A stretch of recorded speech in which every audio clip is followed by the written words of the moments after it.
नमस्कार मित्रों, good evening. स्वागत है आप सभी का उत्कर्ष क्लासेज की इस ऑनलाइन क्लास में। नमस्कार दोस्तों, नमस्कार, राम राम, शुभ संध्या, गुड इवनिंग। स्वागत है आप सभी का उत्कर्ष क्लासेज की इस ऑनलाइन क्लास में। दोस्तों, हम बात कर रहे हैं अपने वर्ण विचार वाले बिंदु पर, और इस वर्ण विचार के बिंदु को हम अंतिम छोर पर ले आए हैं। आज इसकी अंतिम कक्षा होगी। और अब तक हमने जो जाना है, अब तक हमने जो पढ़ा है, इसमें स्वर पढ़ लिए, वर्ण व्यंजन पढ़ लिए, या मैं कहूँ समग्र वर्णों के बारे में हमने बातें की हैं। अब आज जिन पहलुओं पर मैं चर्चा करने वाला हूँ, नमस्कार सभी को, नमस्कार, गुड इवनिंग, नमस्ते, सलाम। अब आ जाइए दोस्तों, अपना ध्यान कक्षा पे दीजिए। बिल्कुल आपका स्वागत है, और स्वागत की बेला का सही मजा तभी आएगा जब आप अब मुझसे जुड़ जाएंगे। बिल्कुल अब एकाग्रता के साथ आपका ध्यान अपने मोबाइल, लैपटॉप और कंप्यूटर की स्क्रीन पे होना चाहिए मेरे दोस्तों। आरंभ कर रहा हूं मैं आज का बिंदु। सुनिए, हमने अब तक पढ़ा है क्या क्या, भाषा किसे कहते हैं, भाषा क्या होती है, भाषा के प्रकार क्या हैं, हिंदी भाषा के संदर्भ से हमने अध्ययन करना आरंभ किया, जिसमें वर्ण पढ़ा, जिसमें स्वर पढ़ा, जिसमें व्यंजन पढ़ा, स्वरों के बिल्कुल प्रकार पढ़े, व्यंजनों के प्रकार पढ़े, इनकी संख्या से संदर्भ में हमने बात की है। आज हम छोटे छोटे 3-4 बिंदुओं पे बात करेंगे दोस्तों। बिल्कुल छोटे छोटे 3-4 बिंदुओं पे बात करेंगे। कुछ छूटी हुई बातें जो हमारे इस वर्ण विचार की पूर्णता के लिए अत्यावश्यक हमें जानना है। क्या? सबसे पहले मैं बात करना चाहूँगा स्वरों से संबंधित बात। क्या? स्वरों की मात्रा। बिल्कुल आज सभी का मैं हर प्रकार के प्रश्न का जवाब भी दूंगा। पहले एक बार मुझे सुने। कल की जो कक्षा नहीं हुई थी उसका आपको पता नहीं चल पाया दोस्तों, इसकी वजह मैं नहीं, उत्कर्ष परिवार नहीं, आप खुद हैं। यदि आपने उत्कर्ष का चैनल सब्सक्राइब नहीं किया तो आपको इस प्रकार की सूचनाओं का पता भी नहीं लगेगा। इसीलिए तो मैं बार बार कहता हूं, बिल्कुल उत्कर्ष चैनल को सब्सक्राइब कीजिए और बेल आइकन को प्रेस कीजिए, ताकि आगे आने वाली कक्षाओं के शेड्यूल के बारे में आप जान सके दोस्तों। कल कौन कौन सी कक्षाएं कितने बजे होंगी, इसका शेड्यूल आज ही डाल दिया जाता है। पहले दिन ही अवगत करवा दिया जाता है कि कल कौन कौन सी कक्षाएं होंगी दोस्तों। आपको बिल्कुल कल कोई क्लास नहीं थी, कल कोई ऑनलाइन कक्षा नहीं हुई और इसका आपको पता नहीं चल पाया, इसके जिम्मेदार आप स्वयं हैं मित्रों, क्योंकि आपने चैनल को सब्सक्राइब नहीं कर रखा। ये उत्कर्ष ऐप को इंस्टॉल कर रखे होंगे, टेलीग्राम ऐप को ज्वाइन कर रखा होगा, तो वहां से भी आप टाइम का शेड्यूल पता लगा सकते हैं दोस्तों। तो अब आपकी जो ये बिल्कुल जो बातें थी, मन में शंकाएं थी, उन सभी का आपका समाधान हो चुका है। अब अपने बिंदु को आरंभ करते हैं। ध्यान दीजिए, स्वरों की वह बात जो हमें बेहद जानना आवश्यक थी, वह कौन सी है दोस्तों। आज मैं बात करना आरंभ कर रहा हूं कहां से? मात्रा से। आज हमारी जो कक्षा आरंभ होगी दोस्तों, वह होगी कहां से? मात्रा से। यह मात्रा क्या होती है? यह मात्रा क्या होती है दोस्तों? मात्रा को हम ऐसे समझ सकते हैं कि जिस प्रकार से एक कक्षा में जो कक्षा नायक की भूमिका होती है, उसी प्रकार से मात्रा की भूमिका होती है। हम छोटी कक्षाओं में विद्यालय में पढ़ा करते थे, चाहे 9वीं कक्षा रही हो, 10वीं कक्षा रही हो, 11वीं कक्षा रही हो, उन कक्षाओं में हम देखते थे कि क्लास का एक मॉनिटर बनाया दिया जाता था, जो हमारी संपूर्ण कक्षा का प्रतिनिधित्व करता था। वही प्रतिनिधित्व करने वाली चीज क्या है? मात्रा। अर्थात स्वर को पूरा न लिखकर स्वर का प्रतिनिधित्व करने के लिए जिस संकेत का हम प्रयोग करते हैं, उसे क्या कहा जाता है दोस्तों? मात्रा कहा जाता है। अर्थात यह वास्तव में देखा जाए तो क्या है दोस्तों? स्वर का ही रूप है। यह क्या है दोस्तों? स्वर का ही रूप होता है, जो किसके साथ जोड़ते हैं? व्यंजनों के साथ जोड़ते हैं। किसके साथ जोड़ते हैं? व्यंजनों के साथ जोड़ते हैं। एक बार पुनः स्वागत है सभी का जो बाद में ज्वाइन कर रहे हैं। अभी 5 मिनट ही हुई है। बिल्कुल अभी देरी नहीं हुई, बिंदु पहला ही शुरू किया है। आज की कक्षा क्या, मात्रा क्या होती है, कितनी होती है, इसके संदर्भ में हम बात करने वाले हैं दोस्तों। तो ये एक स्वर का रूप है जो इस स्वर का प्रतिनिधित्व करता है। क्या करता है दोस्तों? स्वर का प्रतिनिधित्व करता है। यदि हमें स्वर को लिखना है और उसके ठीक पहले कोई व्यंजन हो, तो हम क्या करते हैं? उनको मात्रा के रूप में लिखते हैं। यहां से पहला प्रश्न क्या पूछा जाता है? सबसे पहला जो प्रश्न पूछा जाता है, इनकी संख्या कितनी होती है दोस्तों सबसे पहला जो प्रश्न पूछा जाता है, क्या मात्राओं की संख्या कितनी होती है दोस्तों? तो मात्राओं की संख्या अगर पूछी जाए तो कितनी होती है दोस्तों? 11 होती है। कितनी होती है मित्रों? 11 होती है। संस्कृत की कक्षा भी होगी, बिल्कुल सब चीजें मिलेंगी, पीडीएफ भी मिल जाएगा। मैंने आपको बताया था, धैर्य रखिए दोस्तों। अभी पहला ही बिंदु आज पूर्णता की ओर है। पहले आपको बिना पूरा टॉपिक हुए कैसे पीडीएफ उपलब्ध हो सकती है दोस्तों? आज हम हमारे बिंदु को पूर्णता की ओर लेके जा रहे हैं। उसके बाद आपको इसका पीडीएफ भी मिल जाएगा, सारे नोट्स मिलेंगे, क्वेश्चन आंसर भी करेंगे। ध्यान दें मित्रों कक्षा की ओर। क्या दूसरा जो प्रश्न आ रहा है हमारे सामने, क्या स्वर का रूप या स्वर का प्रतिनिधित्व करने वाले संकेतों को हमने क्या नाम दिया दोस्तों? मात्रा। अगली बात जो आई है वह क्या है? इनकी संख्या कितनी होती है? 11 होती है। कितनी होती है? 11। लेकिन दृश्य रूप में ध्यान देना, अब अलग चीज बताने वाला हूं दोस्तों। लेकिन दृश्य रूप में हमें कितने मिलते हैं? 10। कितने मिलते हैं दोस्तों? 10 मिलते हैं। बिल्कुल मैं हाँ, आपके कमेंट्स पढ़ पा रहा हूं। मैं द्वित्व वर्ण की भी बात करूंगा, मैं संयुक्त अक्षर की भी बात करूंगा। यदि आपने मेरे पूर्व के वीडियो को देखा होगा, पूर्व की कक्षाएं यदि नियमित सुनी है, देखी है, तो आपको इस प्रश्न का जवाब मैं पहले ही दे चुका हूं कि द्वित्व वर्ण क्या होता है। द्वित्व वर्ण क्या होता है, बिल्कुल उसका भी जवाब मिलेगा। मैना जी आपके प्रश्नों को मैं पढ़ पा रहा हूं, रीट की शिक्षण विधियां भी करवाऊंगा, काव्य शास्त्र भी होगा। एक व्यक्ति एक समय में एक ही विषय पढ़ा सकता है।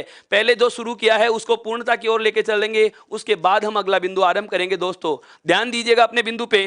क्या स्वर होते कितने हैं? 11। तो मात्राएं भी कितनी मानी गई? 11 मानी गई। लेकिन दृश्य रूप में ध्यान देना, हम कितने संकेत लिखेंगे दोस्तों? 10। कितने लिखेंगे दोस्तों? 10 लिखेंगे। अब बात आती है सर स्वर होते हैं 11 और मात्रा संकेत 10 ही क्यों? एक स्वर होता है दोस्तों, कौन सा? ए। इस ए स्वर की मात्रा नहीं होती, अर्थात ए स्वर की मात्रा किस रूप में नहीं होती? संकेत रूप में नहीं होती दोस्तों। किसके रूप में नहीं होती? संकेत रूप में नहीं होती है दोस्तों। ए स्वर की मात्रा संकेत रूप में आप अलग से नहीं लिख सकते, बहुत अलग चीजें बता रहा हूं दोस्तों। रटी रटाई बातों पे भरोसा करना भी नहीं है। क्यों? हम रटी हुई बात भूल जाते हैं। ध्यान देंगे इस चीज को। वापस से बता रहा हूं, मात्रा आज हमने आरंभ किया। मात्रा क्या होता है? एक स्वर का रूप है। और स्वर का कौन सा रूप? जो उसका प्रतिनिधित्व करता है। स्वर का प्रतिनिधित्व करने वाले कोई क्या कहते हैं? हम मात्राएं कहते हैं। जो ध्वनि संकेत हुआ करते हैं, स्वरों के ध्वनि संकेतों को हम मात्रा कहते हैं। स्वरों की संख्या कितनी थी? 11। लेकिन दृश्य रूप में जो मात्राएं होती हैं वो कितनी होती हैं दोस्तों? 10। कितनी होती हैं दोस्तों? 10 होती हैं। अब बात आती है कि सर स्वर तो 11 हैं और मात्रा संकेत 10 ही क्यों होंगे? जबकि स्वर तो 11 हैं, मात्रा संकेत 10 ही क्यों होते हैं? तो अभी अभी मैंने कहा दोस्तों, कौन सा एक स्वर आपको याद रखना है? कौन सा दोस्तों? ए। इस ए का कोई मात्रा नहीं होती, संकेत रूप में हम इस ए का कोई स्वर शो नहीं कर सकते। और इसी वजह से इस ए का एक नाम बता रहा हूं दोस्तों। यह नाम हमें याद रखना है। इस ए को कहा जाता है उदासीन स्वर। क्या कहा जाता है दोस्तों? उदासीन स्वर कहा जाता है। नई बात हमें पता चल गई। बिल्कुल फर्स्ट ग्रेड के लिए काव्य शास्त्र पे भी हम चर्चा करेंगे। धैर्य बनाकर रहिए। अभी तक कोई किसी प्रकार का कोई विज्ञप्ति नोटिफिकेशन जारी नहीं हुआ है। मैं आपको वापस से भरोसा दिलाता हूं, आपने उत्कर्ष के मंच पे यकीन किया है, जो सदियों तक चलने वाली चीज है। इसमें लगातार बने रहिए, अपना विश्वास बनाए रखिए, लाइक शेयर और कमेंट करते रहिए। दोस्तों जितने लोगों को आप बताओगे उतना ही आपका ही फायदा होगा। जितनी आप हमसे अपेक्षाएं रखोगे, हम भी आपसे यह अपेक्षा रखते हैं कि आप चैनल को लाइक करेंगे, सब्सक्राइब करेंगे, ई उत्कर्ष ऐप को इंस्टॉल करेंगे, टेलीग्राम ऐप को भी ज्वाइन करेंगे। दोस्तों तो आ जाइए वापस से अपने बिंदु पे। क्या कि स्वर तो 11 हैं, जबकि मात्रा संकेत कितने होते हैं? दृश्य रूप में 10। कितने होते हैं? 10। एक कौन सा स्वर है जिसका कोई मात्रा संकेत दृश्य नहीं होता? तो वह होता है दोस्तों कौन सा? ए। इसीलिए इस ए को क्या कहा जाता है दोस्तों? उदासीन स्वर कहा जाता है। क्या कहा जाता है दोस्तों? उदासीन स्वर कहा जाता है। यदि आपको ये चीज सारी समझ में आ गई है मित्रों, तो एक बार आप इसका स्क्रीनशॉट लीजिए, ताकि मैं अब स्वरों के मात्रा संकेतों से आपको परिचित करवाऊं। दोस्तों एक बार इसका स्क्रीनशॉट लीजिए मित्रों। अब मैं बात करता हूं आगे। क्या कि जो 10 मात्रा संकेत होते हैं दोस्तों, वे कौन कौन से हैं? पहले मैं लिख रहा हूं क्या? स्वर। पहले मैं लिख रहा हूं आपके सामने दोस्तों क्या? स्वर। कौन कौन से हैं? देखो, एक तो है ए, एक है कौन सा? आ, एक है लघु ई, एक है दोस्तों दीर्घ ई, फिर है आपका लघु ऊ, उसके बाद है दोस्तों दीर्घ ऊ, फिर है आपका क्या री, उसके बाद है मित्रों ए, नेक्स्ट है आई, उसके बाद में आता है दोस्तों ओ, और अंतिम आता है कौन सा दोस्तों औ। अब बात आती है क्या, इनके इनके स्वर संकेत क्या होंगे, इनकी मात्राओं के संकेत क्या होंगे। तो अभी अभी मैंने आपको बताया क्या कि ए का कोई मात्रा संकेत नहीं होता, ए का कोई मात्रा संकेत दोस्तों नहीं होता। तो मैं ए की मात्रा यहां नहीं लिखूंगा, यहां पर ध्यान रखना। इसी वजह से इसको क्या नाम दिया है मैंने अभी उदासीन स्वर। क्या नाम दिया है मित्रों, उदासीन स्वर। आ की मात्रा यदि आपको लगानी है तो एक खड़ी पाई के रूप में लगाएंगे। आ की मात्रा का संकेत कैसे होगा, एक खड़ी पाई के रूप में होगा। उसके बाद में ह्रस्व ई होगा, उसके बाद में दीर्घ ई होगा, लघु ऊ होगा, दीर्घ ऊ होगा, री, ए, ऐ, ओ और औ। मेरे दोस्तों ये आपके सामने मैंने इनकी मात्राओं के संकेत भी लगा दिए हैं। अब यहां से ध्यान दे लेना, स्कूल व्याख्याता भर्ती परीक्षा की तैयारी करने वाले मेरे मित्र, चाहे वो संस्कृत शिक्षा विभाग से हों चाहे सामान्य शिक्षा से हों, यहां से आपके छंद पे भी एक क्वेश्चन बनने वाला है। अभी मैं उसकी भी चर्चा करूंगा दोस्तों। ये एक दूसरे से जुड़ती हुई चीजें आ रही हैं। हिंदी में स्वर पढ़ रहे हैं इसका मतलब केवल स्वर नहीं पढ़ रहे, वर्ण पढ़ रहे हैं इसका मतलब केवल वर्ण नहीं पढ़ रहे। वर्ण सबसे पहला बेस टॉपिक होता है। देखो वर्ण से क्या बनाएंगे दोस्तों, शब्द, और शब्द से ही क्या बनेगा, वाक्य बनेगा। तो हमें केवल वर्ण का पता लग गया तो समझ लो हिंदी पूरी आ चुकी है। इसीलिए मैंने इस बिंदु को बहुत विस्तार से और एक बारीक से बारीक पहलू पर भी मैंने बहुत विस्तार के साथ आपके सामने व्याख्यान प्रस्तुत किया, ताकि यह चीज हमें बहुत अच्छे से समझ में आ सके। तो दोस्तों ये स्वरों के क्या आ चुके हैं आपके सामने, मात्रा संकेत। ए का कोई मात्रा संकेत नहीं होता। इसके बाद में आ का मात्रा संकेत एक खड़ी पाई के रूप में लघु ई है, दीर्घ ई है, लघु ऊ है, दीर्घ ऊ है, ऋस्व ई है। हमारे पास ई जो होती री होती है ये लघु होती है। ए गुण स्वर, वृद्धि आई स्वर, ओ गुण स्वर और वृद्धि औ स्वर है, जिनके मात्रा संकेत आपके सामने लगा दिए हैं दोस्तों मैंने। अब बात आती है सर आगे इसमें क्या चीज जानना आवश्यक है। ध्यान दीजिए दोस्तों, जो मात्रा के आधार पर हमने 3 भाग किए थे मित्रों। मात्रा के आधार पर स्वरों के कितने प्रकार हुए थे दोस्तों, 3 प्रकार हुए थे। उन 3 में हमें 2 नाम याद रखने हैं।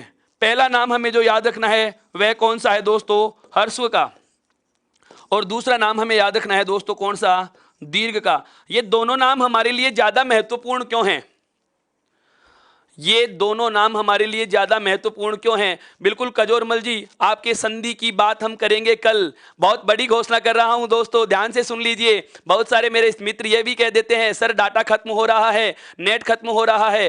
कल आप अपने डाटा नेट बचा के रखना दोस्तों। कल हिंदी का सबसे ज्यादा कठिन समझा जाने वाला बिंदु शुरू करने वाला हूं। संधि की कक्षा कल आरंभ हो जाएगी मेरे दोस्तों। अब एक बार उस संधि के लिए आवश्यक जो चीज है उसी को समझाने का प्रयास कर रहा हूं मैं। सीडी वाइज सीटी, बिल्कुल चरण वाइज चरण चलेंगे। एक सोपान पूरा करने के बाद दूसरे सोपान पे मैं आपको लेके चल रहा हूं। ध्यान से सुनना, एक एक बात को गौर से सुनना। हमें इन मात्राओं के आधार पर केवल 2 प्रकार के संकेतों का ध्यान रखना है। कौन सा, एक तो ह्रस्व का और एक दीर्घ का। देखो ह्रस्व जो स्वर है वो हमारे संख्या में कितने आए थे मित्रों, 4 आए थे। कितने आए थे दोस्तों, 4 आए थे। कौन कौन से आए थे 4, एक तो आया था ए, एक आया था लघु ई, एक आया था लघु ऊ और एक आया था मित्रों आपके पास कौन सा, री। कौन सा आया था, री।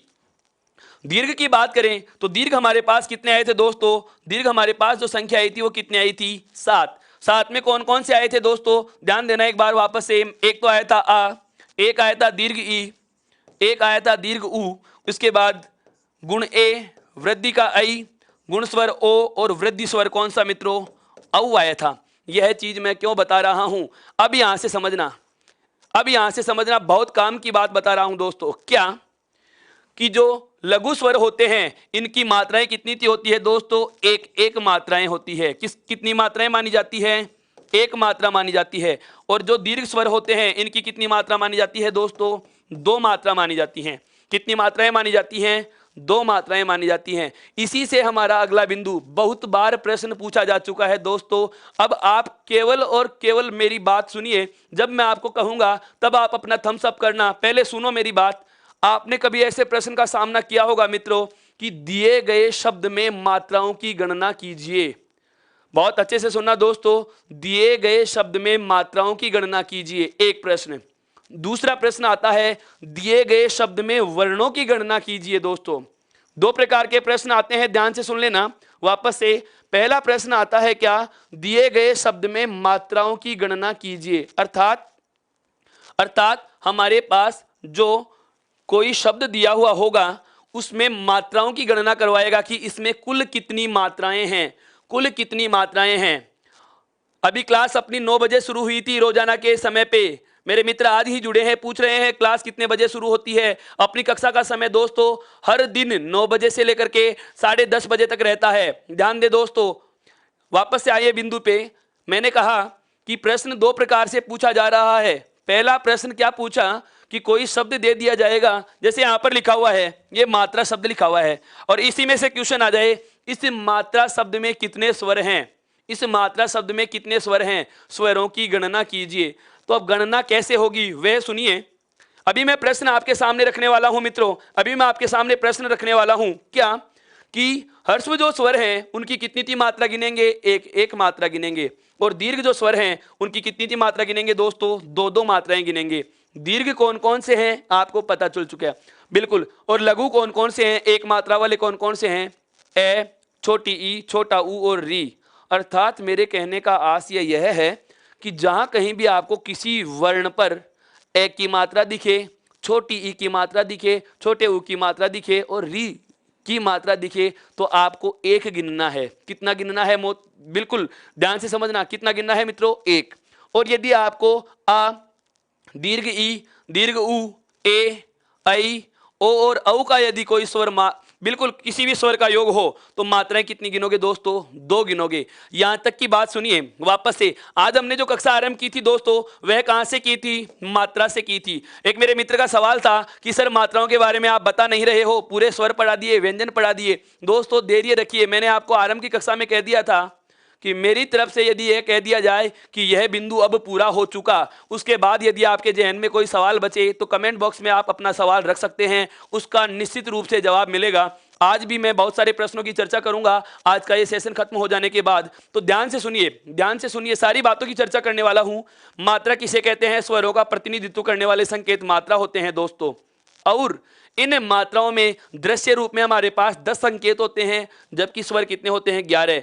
एक ऐसा कौन सा स्वर है जिसकी मात्रा दिखाई नहीं दे रही, वह कौन सा है दोस्तों, ए। और इस ए को क्या कहा जाता है, उदासीन स्वर कहा जाता है। उसके बाद हमने बात की कि 11 स्वर कौन कौन से हैं और उनकी मात्राओं के संकेत कौन कौन से हैं। मात्राओं की गणना करने के लिए आवश्यक कौन कौन सा हुआ कि किस स्वर की कितनी मात्राएं होंगी, किस स्वर की कितनी मात्राएं होंगी। अब मैं बात करने वाला हूं अगले बिंदु पे, ध्यान दो। एक बार इसका स्क्रीनशॉट लीजिए मित्रों ताकि मैं आगे बढ़ सकूं।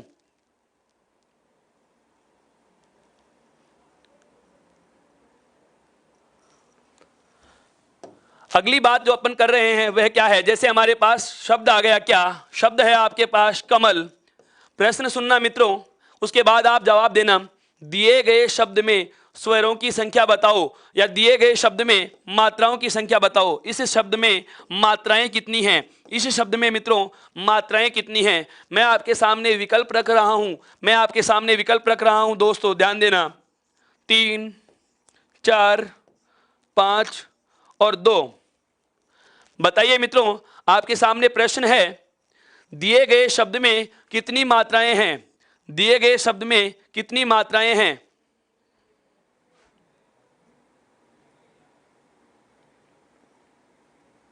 बहुत अच्छा, बहुत अच्छा, आपका बहुत अच्छा प्रयास है मित्रों। अब तो इतनी शीघ्रता से आपके जवाब आ रहे हैं कि मैं नाम भी नहीं पढ़ पा रहा हूं दोस्तों। मुझे बहुत अच्छा लग रहा है जानकर कि आपके ये चीज़ें समझ में आ रही हैं, ये चीज़ें आपके समझ में आ रही हैं दोस्तों।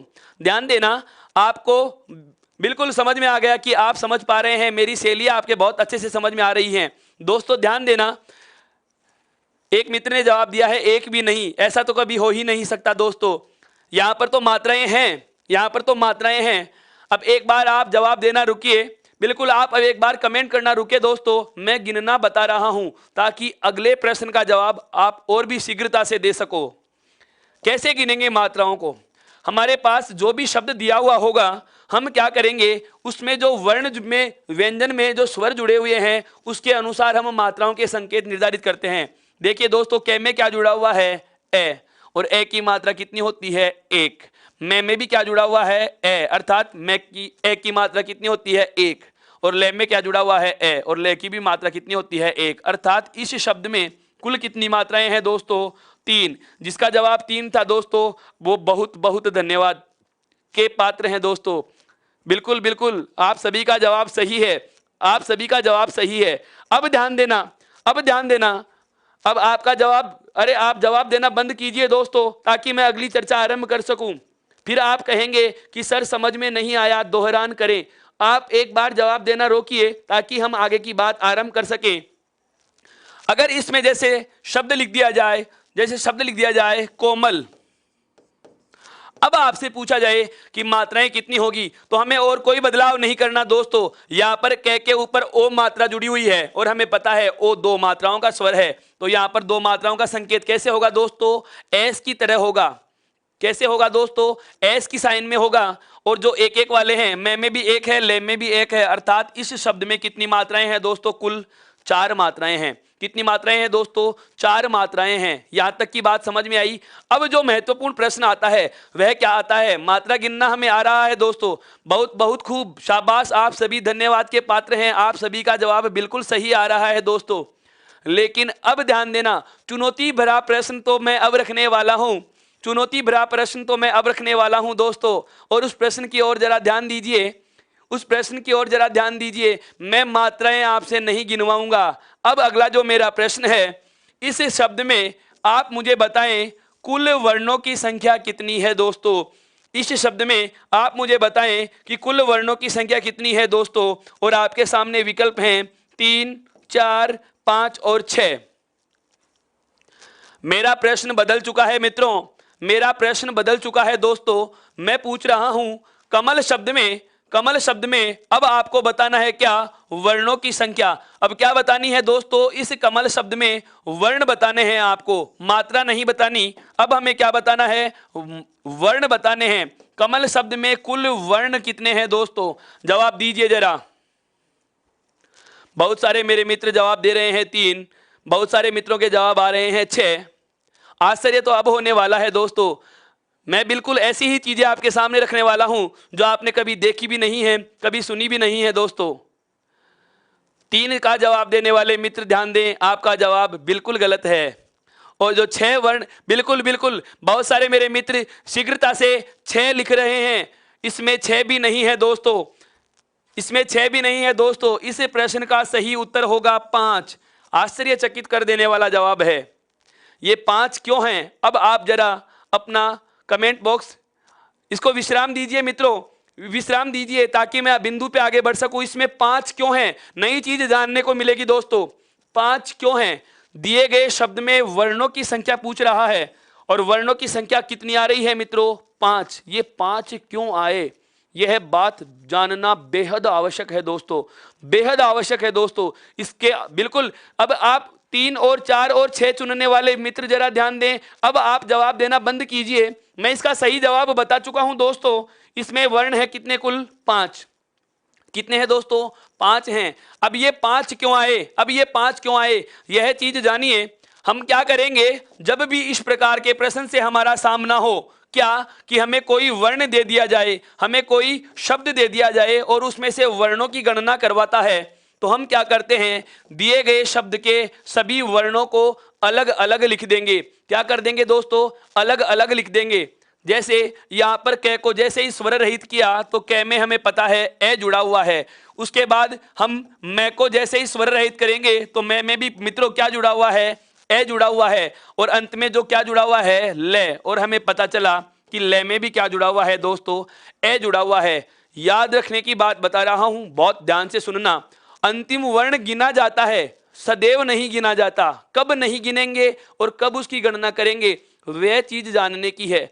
यदि अंतिम वर्ण के रूप में, यहां पर जो नोट करने वाली बात है दोस्तों वह क्या है, ध्यान दीजिए।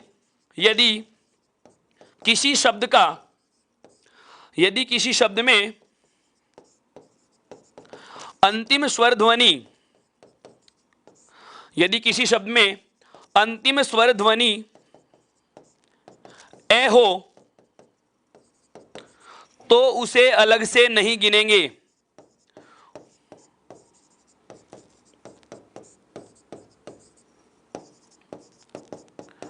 कुछ समझ में आया मित्रों? मैंने क्या कहा कि यदि किसी शब्द में अंतिम ध्वनि ए स्वर है, यदि किसी शब्द की अंतिम ध्वनि ए हो तो इस ए को स्वतंत्र नहीं गिनना। क्यों? क्योंकि ए उदासीन स्वर था मित्रों, मात्रा वाले बिंदु का ही विस्तार है ये। हम केवल मात्राएं रट के छोड़ देते हैं मित्रों, वहां से प्रश्न ही नहीं आता, क्योंकि मात्राएं कौन से स्वर की क्या मात्रा है यह सभी को पता होती है। प्रश्न ये पूछे जाते हैं, कमल शब्द दे दिया, दिए गए शब्द में वर्णों की संख्या बताइए। और ध्यान देना, यदि किसी शब्द का अंतिम वर्ण ए स्वर हो या अंतिम ध्वनि ए स्वर हो तो उसको अलग से नहीं गिना जाएगा। ए के अलावा किसी भी प्रकार का कोई स्वर दे दिया जाए उसे हम गिनेंगे। ध्यान से समझ में आया दोस्तों? यह बात आप जान चुके हैं। फिर से मैं एक शब्द लिख रहा हूं, जैसे यहां पर लिखा हुआ मिल जाए, शब्द आ जाता है जैसे शेरनी। अब आपको कहा जाए दिए गए शब्द में वर्णों की गणना कीजिए, तो यहां पर ध्यान देना, से में क्या जुड़ा हुआ है मित्रों? ए जुड़ा हुआ है। उसके बाद रे में क्या जुड़ा हुआ है? ए जुड़ा हुआ है। और ने में क्या जुड़ा हुआ है मित्रों? दीर्घ ई जुड़ा हुआ है। यहां पर 2 और 2 4 और 2 6, अर्थात इस दिए गए शब्द में हमें जवाब क्या देना होगा? वर्ण संख्या 6 होगी, जबकि इसमें जवाब क्या होगा मित्रों? वर्ण संख्या 5 होगी। कितनी होगी? 5 होगी। ये दोनों बातें आप भली भांति जान चुके होंगे। क्या? कि यदि किसी शब्द में अंतिम वर्ण ध्वनि ए हो तो उसे अलग से नहीं गिनेंगे, और यदि ए के अलावा किसी भी स्वर को अंतिम ध्वनि के रूप में रखा जाता है तो उसे गिना भी जाता है, अर्थात वर्णों की संख्या 6 हो जाएगी। और यहाँ 5 क्यों हुई? ये दोनों बातें आप जान चुके हैं मित्रों। पूरी बात मैं वापस से दोहरा रहा हूं। उदासीन स्वर उसे कहा जाता है जिसका कोई मात्रा संकेत नहीं होता और जिसका अवग्रह बनाया जा सके। दोस्तों फिर से एक नया शब्द बोल गया हूं, इसीलिए तो कहता हूं हर क्षण आपके कान अलर्ट रहने चाहिए। प्रत्येक शब्द में, प्रत्येक वाक्य में आपके साथ एक महत्वपूर्ण प्रश्न मैं साझा कर लेता हूं। उदासीन स्वर क्या होता है दोस्तों? वह स्वर जिसका कोई स्वतंत्र मात्रा संकेत नहीं होता और जिसका अवग्रह बनाया जा सके। ए का अवग्रह होता है मित्रों, ए का अवग्रह होता है। जब हम विसर्ग संधि पढ़ेंगे तो इस अवग्रह रूप की मैं चर्चा करने वाला हूं दोस्तों, उस समय आएगा। अभी हमें इतना सा ध्यान रखना है, क्या ए को नहीं इसलिए गिनते क्योंकि इस ए का कोई स्वतंत्र संकेत नहीं होता मित्रों, इसलिए ए को नहीं गिना जाता। यहां तक की बात समझ में आई है दोस्तों? तो एक बार अपना थम्स अप कीजिए ताकि मैं आगे बढ़ूं। और मैं आपसे आग्रह करना चाहूंगा, इसका स्क्रीनशॉट लीजिए मित्रों। यह मात्रा और मात्रा से संबंधित चर्चा पूर्ण होती है अपनी। अगली नए बिंदु के साथ, एक बार इसका स्क्रीनशॉट लीजिए मित्रों।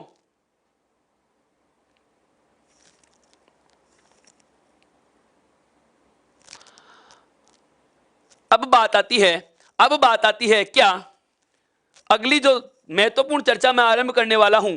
हमने केवल जाना है क्या? मात्रा के संकेत, मात्राओं की गणना और किसी भी शब्द में वर्ण की गणना। हमने क्या क्या जान लिया? मात्रा किसे कहते हैं, कितनी होती है, कौन से स्वर की मात्रा संकेत किस तरीके से लगाई जाती है, और उसके बाद कोई हमें शब्द दे दिया जाए तो उसमें वर्ण कैसे गिने जाएंगे और उसमें मात्राएं कैसे गिनी जाएंगी। इन सब बातों की चर्चा हम कर चुके हैं दोस्तों। अब अगला तथ्य मैं आरंभ करने वाला हूं, बहुत ही ज्यादा महत्वपूर्ण है, और वह क्या है? ध्यान दीजिए।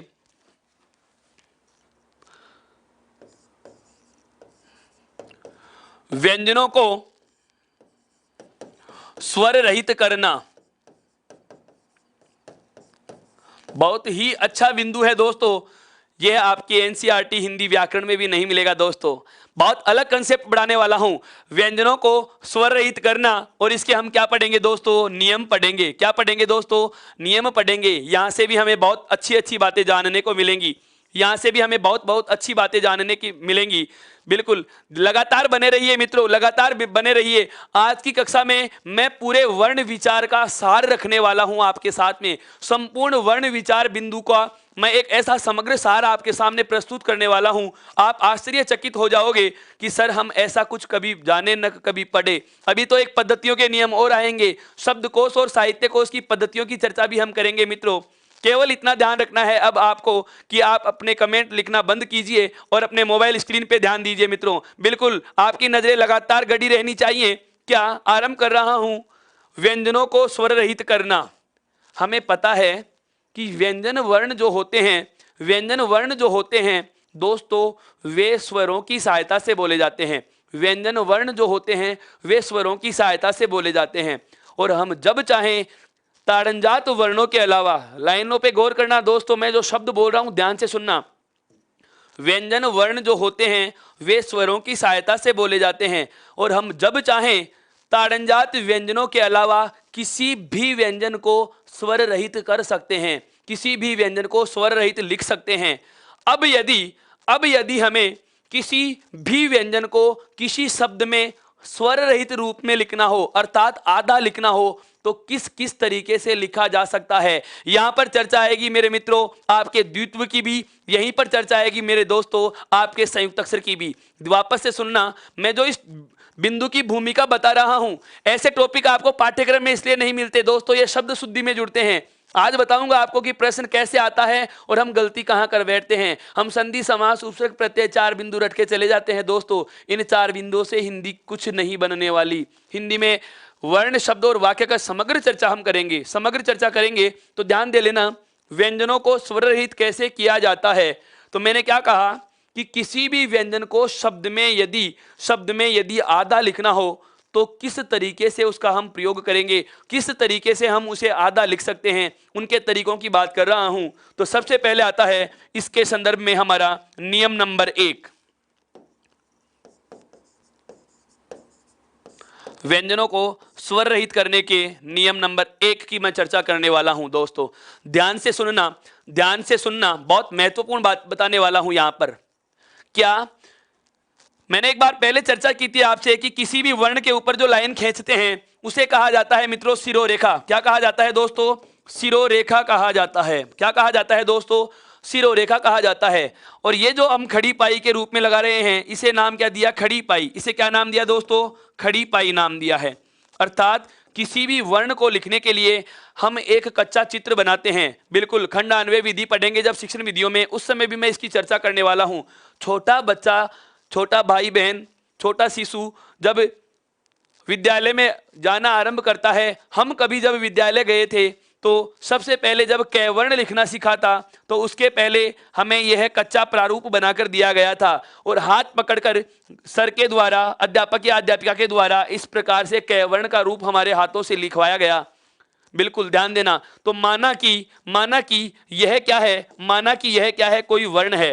नियम बता रहा हूं, नियम को ध्यान से समझना, बहुत महीन बात बताने वाला हूं दोस्तों। कुल व्यंजन कितने हैं? 33। कुल व्यंजन कितने हैं दोस्तों? 33 व्यंजन हैं। इन 33 व्यंजनों को आधा कैसे लिखेंगे? सुनना ध्यान से, एक एक शब्द पे गौर करना। मैं पूरी लाइनें लिखूंगा नहीं, केवल बोल के बताऊंगा। यदि आप ध्यान से सुनेंगे तो ही समझ पाएंगे, अन्यथा समझ नहीं पाएंगे। इसलिए अब कमेंट करना बंद कीजिए और सुनना आरंभ कीजिए ध्यान से। क्या कि वे वर्ण, व्यंजनों की बात कर रहा हूं, वे व्यंजन वर्ण जिनमें खड़ी पाई का प्रयोग होता है, वे व्यंजन वर्ण जिसमें खड़ी पाई का प्रयोग होता है और जो इस खड़ी पाई से पहले आरंभ होकर पहले ही पूर्ण हो जाते हैं। मैंने क्या बोला दोस्तों? एक एक शब्द को वापस से दोहरा रहा हूं, ध्यान से सुनना। वे व्यंजन वर्ण जिसमें खड़ी पाई का प्रयोग होता है और जो खड़ी पाई से पहले आरंभ होकर पहले ही पूर्ण हो जाते हैं। खड़ी पाई से पहले आरंभ होते हैं और पहले ही पूर्ण हो जाते हैं। जैसे मैं एक कै वर्ग का उदाहरण लेकर के बताऊंगा इस चीज को। इस कै वर्ग से आप सारी बात समझेंगे। केवल एक ही वर्ग से बताऊंगा, सारी चीजें, सभी नियमों को इसी एक लाइन से समझने का प्रयास करेंगे। क्या कि वे वर्ण जिनमें खड़ी पाई का प्रयोग हो और जो इस खड़ी पाई से पहले पूर्ण हो जाते हैं। जैसे ख वर्ग बिल्कुल कै वर्ग का ये ख वर्ण देखिए, इसमें खड़ी पाई का प्रयोग हो रहा है और यह इससे पहले पहले ही पूरा हो रहा है। तो वे वर्ण जिनमें खड़ी पाई का प्रयोग होता है और जो इनसे पहले आरंभ होते हैं पहले ही पूरे हो जाते हैं। मतलब यह हुआ कि खड़ी पाई को लांग कर आगे नहीं जाते। जैसे एक कै वर्ण देखिए लांग कर आगे निकल रहा है मित्रों। इस प्रकार के वे वर्ण जिनमें खड़ी पाई का प्रयोग होता है, बिल्कुल आराम से पढ़ा रहा हूं मित्रों। यदि आपका ध्यान केवल सुनने में होगा तो आप ये सारी बातें समझ पाएंगे। ये ऐसी बातें हैं जो आपको हर जगह हर किताब में नहीं मिलेंगी। ध्यान से सुनिए। वे वर्ण जिनमें खड़ी पाई का प्रयोग होता है और जो खड़ी पाई से पहले शुरू होकर पहले ही पूर्ण हो जाते हैं, ऐसे वर्णों को बात करते हैं। ऐसे कुल वर्ण होते हैं हिंदी में कितने? 22 व्यंजन हैं। कितने हैं दोस्तों? 22 व्यंजन हैं। इन 22 व्यंजनों को आधा लिखने के लिए इस खड़ी पाई को हटा दिया जाता है। खड़ी पाई को दोस्तों क्या कर दिया जाता है? हटा दिया जाता है। मैंने बहुत काम की बात बोली है, ध्यान से सुनना, एक बार वापस से दोहरान कर देता हूं। वे वर्ण जिनमें खड़ी पाई का प्रयोग होता है और जो इसे लांग कर आगे नहीं जाते, मतलब पहले ही पूरे हो जाते हैं। पहला प्रश्न आता है, ऐसे कितने व्यंजन होते हैं दोस्तों? 22। कितने व्यंजन होते हैं? 22। यदि उन्हें किसी शब्द में आधा लिखना हो तो खड़ी पाई हटाकर आधा लिखा जाता है। उन्हें खड़ी पाई हटाकर आधा लिखा जाता है। जैसे एक उदाहरण की बात कर रहा हूं, मेरे को यह ग वर्ण दिखाई दे रहा है, घ वर्ण दिखाई दे रहा है, ख वर्ण दिखाई दे रहा है। इन तीनों को मुझे किसी शब्द में आधा लिखना है तो देखो ग वर्ण जो था इसका हम क्या करेंगे? ये खड़ी पाई वाला वर्ण है और खड़ी पाई से पहले पूरा हो रहा है, तो आधा करने के लिए इसकी खड़ी पाई को हटा देंगे मित्रों। यह है ग वर्ण आपका स्वर रहित हो गया है, आधा लिखा दिया गया है। बिल्कुल ध्यान से समझना। जैसे यहां पर ख वर्ण है दोस्तों, जैसे यहां पर क्या है? यह ख वर्ण है दोस्तों। तो इस ख वर्ण में मुझे आधा करना हो तो वही बात, खड़ी पाई को हटा दूंगा तो ये ख वर्ण भी क्या हो जाएगा दोस्तों? आधा हो जाएगा। जैसे ये घ वर्ण है, घ वर्ण दोस्तों, जैसे ये घ वर्ण है, खड़ी पाई का वर्ण है, आधा लिखना है तो मैं इस खड़ी पाई को हटा दूंगा, ये आधा हो जाएगा। मतलब वे वर्ण मैं 22 के 22 वर्ण बताऊंगा आपको 33 व्यंजनों में से 22 निकालना बताऊंगा आपको। दोस्तों तरीका तो समझिए, धैर्य रखिए, कोई चीज बाकी नहीं छोड़ूंगा। इतना विस्तार से हर पहलू को बता रहा हूं, भरोसा तो कीजिए कि सब विषयों पे, सब बिंदुओं पर बहुत विस्तार से चर्चा होगी। ध्यान देना। केवल 22 वर्णों की बात कर रहा हूं अभी दोस्तों। 33 व्यंजनों में से केवल 22 का तरीका बताया है। क्या कि इन 22 वर्णों को हम आधा करने के लिए खड़ी पाई हटा देंगे, ये आधे हो जाएंगे। केवल 22 की बात कर रहा हूं। ये नियम नंबर 1 था। तो नियम नंबर 1 को हम क्या करेंगे? थोड़ा सा इसको परिभाषा के शब्दों में मैं बांधने की कोशिश करता हूं। ध्यान से लिख समझिए इसको कि वे वर्ण जिनमें खड़ी पाई का प्रयोग हो, वे वर्ण जिनमें खड़ी पाई का प्रयोग होता है, वे वर्ण जिनमें खड़ी पाई का प्रयोग होता है और वे इसे लांघ कर आगे नहीं जाते, और वे इसे लांघ कर आगे नहीं जाते,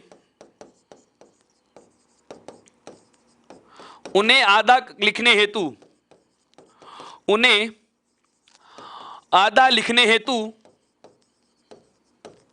क्या की जाती है दोस्तों?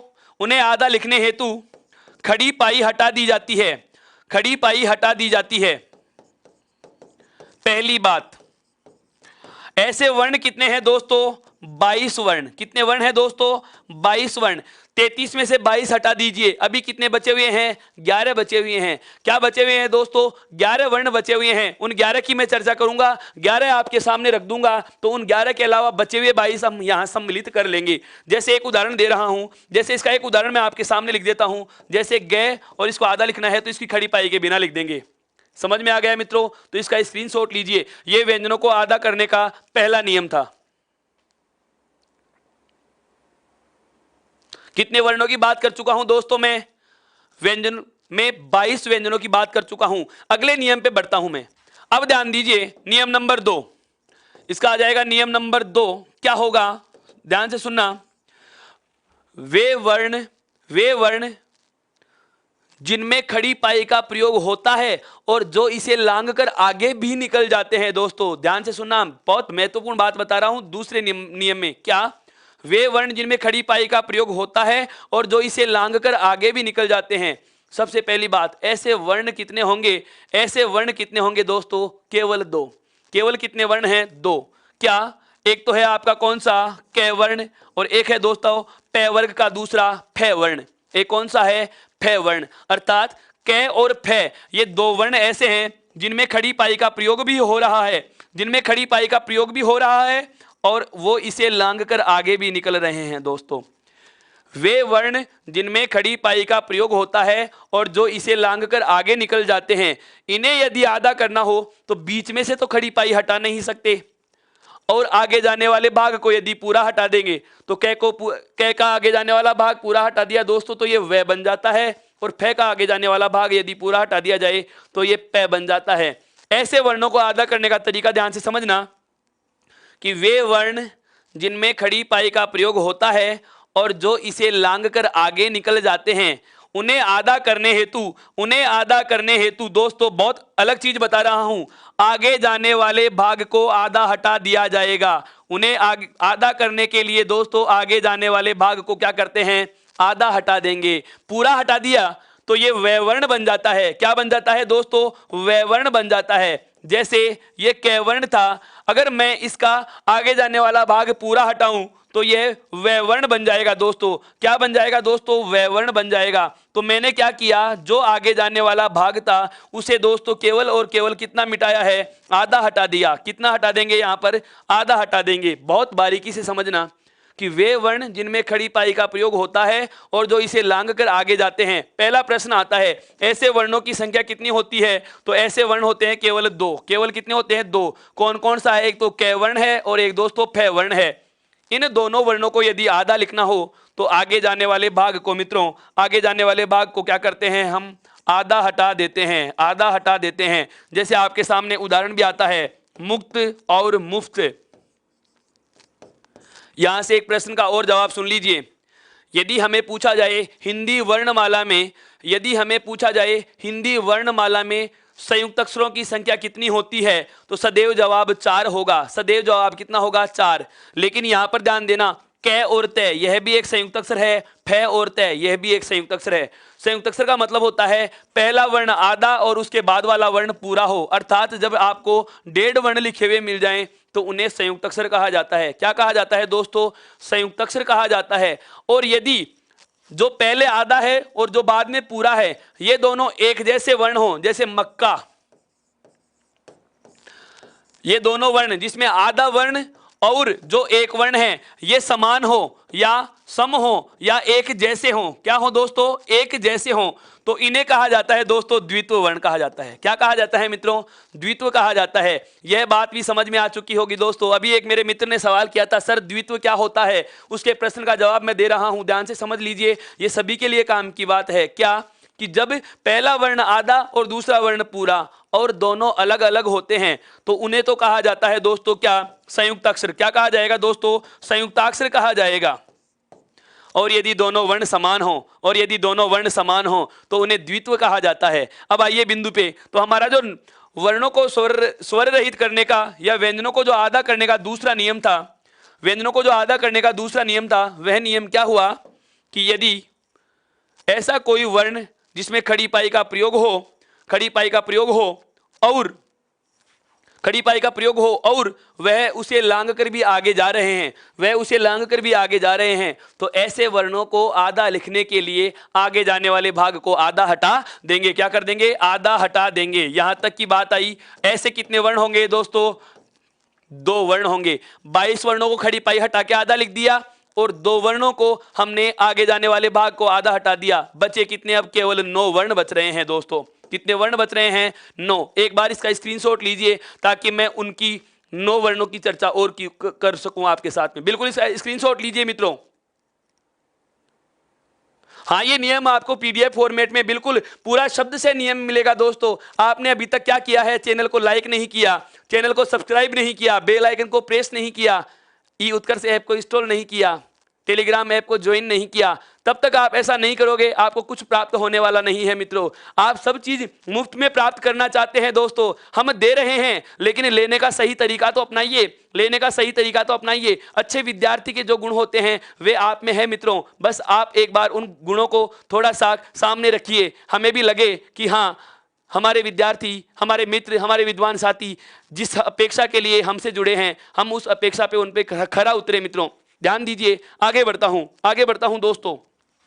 अगला नियम आएगा नियम नंबर 3, और ये बहुत ही ज्यादा महत्वपूर्ण है। ये थोड़ा सा अलग भी होगा और यहां से आपको सारी चीजें क्लियर हो जाएंगी। नियम नंबर 3 क्या? वे वर्ण जिनमें खड़ी पाई का प्रयोग ही नहीं होता। खड़ी पाई का प्रयोग होने वाले वर्ण कितने हो गए? 22 तो अलग और 2 और, अर्थात 24। तो बचे हुए कितने हैं? 9 वर्ण। 9 वर्ण ऐसे हैं जिनमें खड़ी पाई का प्रयोग नहीं होता। कौन कौन से हैं वे 9 वर्ण? मैं आपके सामने उल्लेखित कर रहा हूं दोस्तों। देखो, सबसे पहला आता है क वर्ग का 5वां, उसके बाद में आता है दोस्तों च वर्ग का दूसरा, उसके बाद में आते हैं ट वर्ग के प्रथम 4 वर्ण,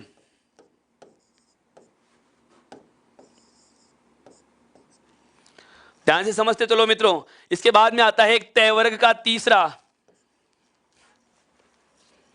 एक आपके आता है मित्रों रे वर्ण, और एक आपके मित्रों आता है कौन सा? है वर्ण। ये 9 वर्ण हो चुके हैं आपकी आंखों के सामने। बिल्कुल, ये 9 वर्ण ऐसे हैं जिनमें खड़ी पाई का प्रयोग नहीं हो रहा। अब आप सभी गिनिए, अभी आप गिनिए, इन 9 में खड़ी पाई का प्रयोग नहीं होता। 2 ऐसे हैं जो खड़ी पाई को लांग कर आगे जाते हैं। तो 9 तो ये, और क और फे 2 वे, अर्थात इन 11 के अलावा बचे हुए 33 व्यंजनों में जितने भी हैं उन सबको खड़ी पाई हटा के आधा लिखा जा सकता है। उन सभी को आधा लिखा जा सकता है। अब यहां पर ध्यान देने वाली बात क्या है? अब यहां पर ध्यान देने वाली बात क्या है? ये 8 वर्ण आपकी आंखों के सामने ऐसे आ गए दोस्तों जिनमें खड़ी पाई का प्रयोग नहीं होता। अब इन्हें आधा कैसे लिखा जाए? सर जी फर्स्ट ग्रेड के लिए काव्य शास्त्र भी पढ़ाइए। बिल्कुल राम प्रकाश जी, आपकी बात से मैं सहमत हूं और मैं मना नहीं कर रहा हूं, लेकिन एक बार पहले ये चीज तो पूरी जान लीजिए मित्रों, इसके बाद हम उस सेशन पे भी बात करेंगे। मैं कोशिश करूंगा कि आपकी 2 घंटे 3 घंटे की कक्षाएं हों, जिनमें 1 घंटे शिक्षण विधियों की रहेगी, 1 घंटे आपके काव्य शास्त्र आरंभ हो सके, और एक उसके अलावा एक साहित्य का इतिहास भी आरंभ कर सकूं दोस्तों, ताकि हम समय पे पाठ्यक्रम को पूर्ण कर सके। लेकिन उसके लिए मैं जो अपेक्षाएं रखता हूं, बिल्कुल जो मैं अपेक्षाएं रखता हूं, आप अभी तक चैनल को सब्सक्राइब नहीं कर रहे हैं दोस्तों, ये उत्कर्ष ऐप को इंस्टॉल नहीं किया, वो कीजिए। वीडियो अगर पसंद आ रहा है तो लाइक कीजिए, इसे शेयर भी कीजिए, बताइए अपने दोस्तों को कि काम की बात जो विषय है, बिल्कुल बिल्कुल जो एक भाषा के रूप में एक भाषा के विद्यार्थी को जानना आवश्यक है, उनसे मैं आपका परिचय करा रहा हूं मित्रों। ध्यान दीजिए, ये 9 वर्ण ऐसे हैं। कुल कितने वर्ण हैं दोस्तों? 9 वर्ण हैं। इन 9 वर्णों में खड़ी पाई का प्रयोग नहीं होता। पहला प्रश्न क्या है? यह सभी परीक्षाओं में है, ध्यान देना, पाठ्यक्रम का बिंदु सभी में आएगा, क्योंकि शब्द शुद्धि का बिंदु है जो वर्ण विचार से संबंध रखता है। शब्द शुद्धि कोई नहीं पढ़ाता, मैं पढ़ाऊंगा आपको, और ये तरीके बता रहा हूं कि कैसे जुड़ते हैं शब्द शुद्धि में। आप किस तरीके से किस वर्ण को आधा लिखोगे, कौन से को पूरा लिखेंगे। तो क्या ये 9 वर्ण ऐसे हैं जिनमें खड़ी पाई का प्रयोग नहीं होता? सबसे पहला प्रश्न, क्या इन 9 वर्णों को किस नाम से जाना जाता है? जिन 9 वर्णों में खड़ी पाई का प्रयोग हो रहा था वे तो हो गए खड़ी पाई वाले वर्ण, अर्थात 22 और 2 24 वर्ण तो ऐसे हैं जिनमें खड़ी पाई का प्रयोग हो गया। ये 9 वर्ण ऐसे हैं जिनमें खड़ी पाई का प्रयोग नहीं होता। तो इन 9 में से इस एक रैवर्ण के अलावा ये जो बचे हुए 8 हैं, ये जो बचे हुए 8 वर्ण हैं दोस्तों, इन्हें कहा जाता है गोल वर्ण। फिर से नया नाम आ गया सर, बिल्कुल मेरे दोस्तों, ये नई चीजें मैं आपके लिए लेके आया हूं। इन 8 वर्णों को क्या कहा जाता है दोस्तों? गोल वर्ण कहा जाता है। क्या कहा जाता है दोस्तों? गोल वर्ण कहा जाता है। अब गोल वर्ण कैसे कहा जाता है वह कारण जानिए। इन सभी वर्णों को लिखने के लिए अंत में नीचे हमें पेन को गोल घुमाना पड़ता है। देखिए, मैं इसका गोल वर्ण इनको सूचित कर रहा हूं कि ये गोल कैसे हैं। देखिए दोस्तों, इन सभी में नीचे जो पेन है वह गोलाई ले रहा है, अर्थात नीचे हम इसको थोड़ा सा गोल करके लिखते हैं। इसीलिए इन्हें दोस्तों क्या कहा जाता है? गोल वर्ण कहा जाता है दोस्तों। क्या कहा जाता है मेरे मित्रों? गोल वर्ण कहा जाता है। यहां तक की बात आपके अगर समझ में आ चुकी तो अब मैं बताऊंगा कि इन्हें आधा कैसे लिखना हो। इन 8 वर्णों को गोल वर्ण कहा जाता है दोस्तों, और यदि इनमें से किसी भी वर्ण को आधा लिखना हो दोस्तों तो केवल एक तरीका है मेरे दोस्तों, और वो तरीका है क्या? इन सब के साथ हम हल चिन्ह का प्रयोग करते हैं। क्या है तरीका दोस्तों? इन सब के साथ हम हल चिन्ह का प्रयोग करते हैं दोस्तों। ये देखिए, मैं इनके नीचे हल चिन्ह का प्रयोग कर रहा हूं, दोस्तों, और ये सभी के सभी वर्ण ये सभी के सभी वर्ण आपकी आंखों के सामने आधे नजर आ रहे हैं, अर्थात वे वर्ण जिनमें खड़ी पाई का प्रयोग नहीं होता, वे वर्ण जिनमें खड़ी पाई का प्रयोग नहीं होता। इन 8 वर्णों को दोस्तों, इन 8 वर्णों को हमें गोल वर्ण के नाम से जानते हैं। किस नाम से जानते हैं दोस्तों? गोल वर्ण, बिल्कुल गोल वर्ण के नाम से जानते हैं। क्यों? क्योंकि इनमें अंत में गोल घुंडी की तरह हमें पेन को घुमाना पड़ता है, और इन्हें यदि आधा लिखना हो तो इनके नीचे हल चिन्ह लगाया जाता है, हलंत लगा दिया जाता है। यहां तक की बात समझ में आई? यहां तक की बात समझ में आई दोस्तों? अब हमारे पास केवल और केवल एक वर्ण बचा हुआ है। कौन सा? रैवर्ण बचा हुआ है। अब इस रैवर्ण की क्या स्थिति है, इसे हम आज आधा कैसे लिखेंगे, इसका तरीका जानने से पहले एक बार इनका आप स्क्रीनशॉट लीजिए मित्रों, ताकि मैं आगे बढ़ा सकूं। बिल्कुल बहुत अच्छे से समझो इसको, आराम आराम से पढ़िए।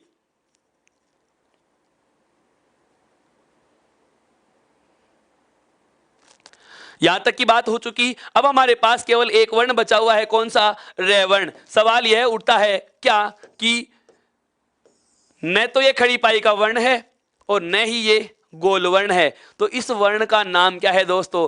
पहला ही प्रश्न आता है। तो दोस्तों इस वर्ण को कहा जाता है क्या? रेफ वर्ण। क्या कहा जाता है दोस्तों? रेफ वर्ण कहा जाता है।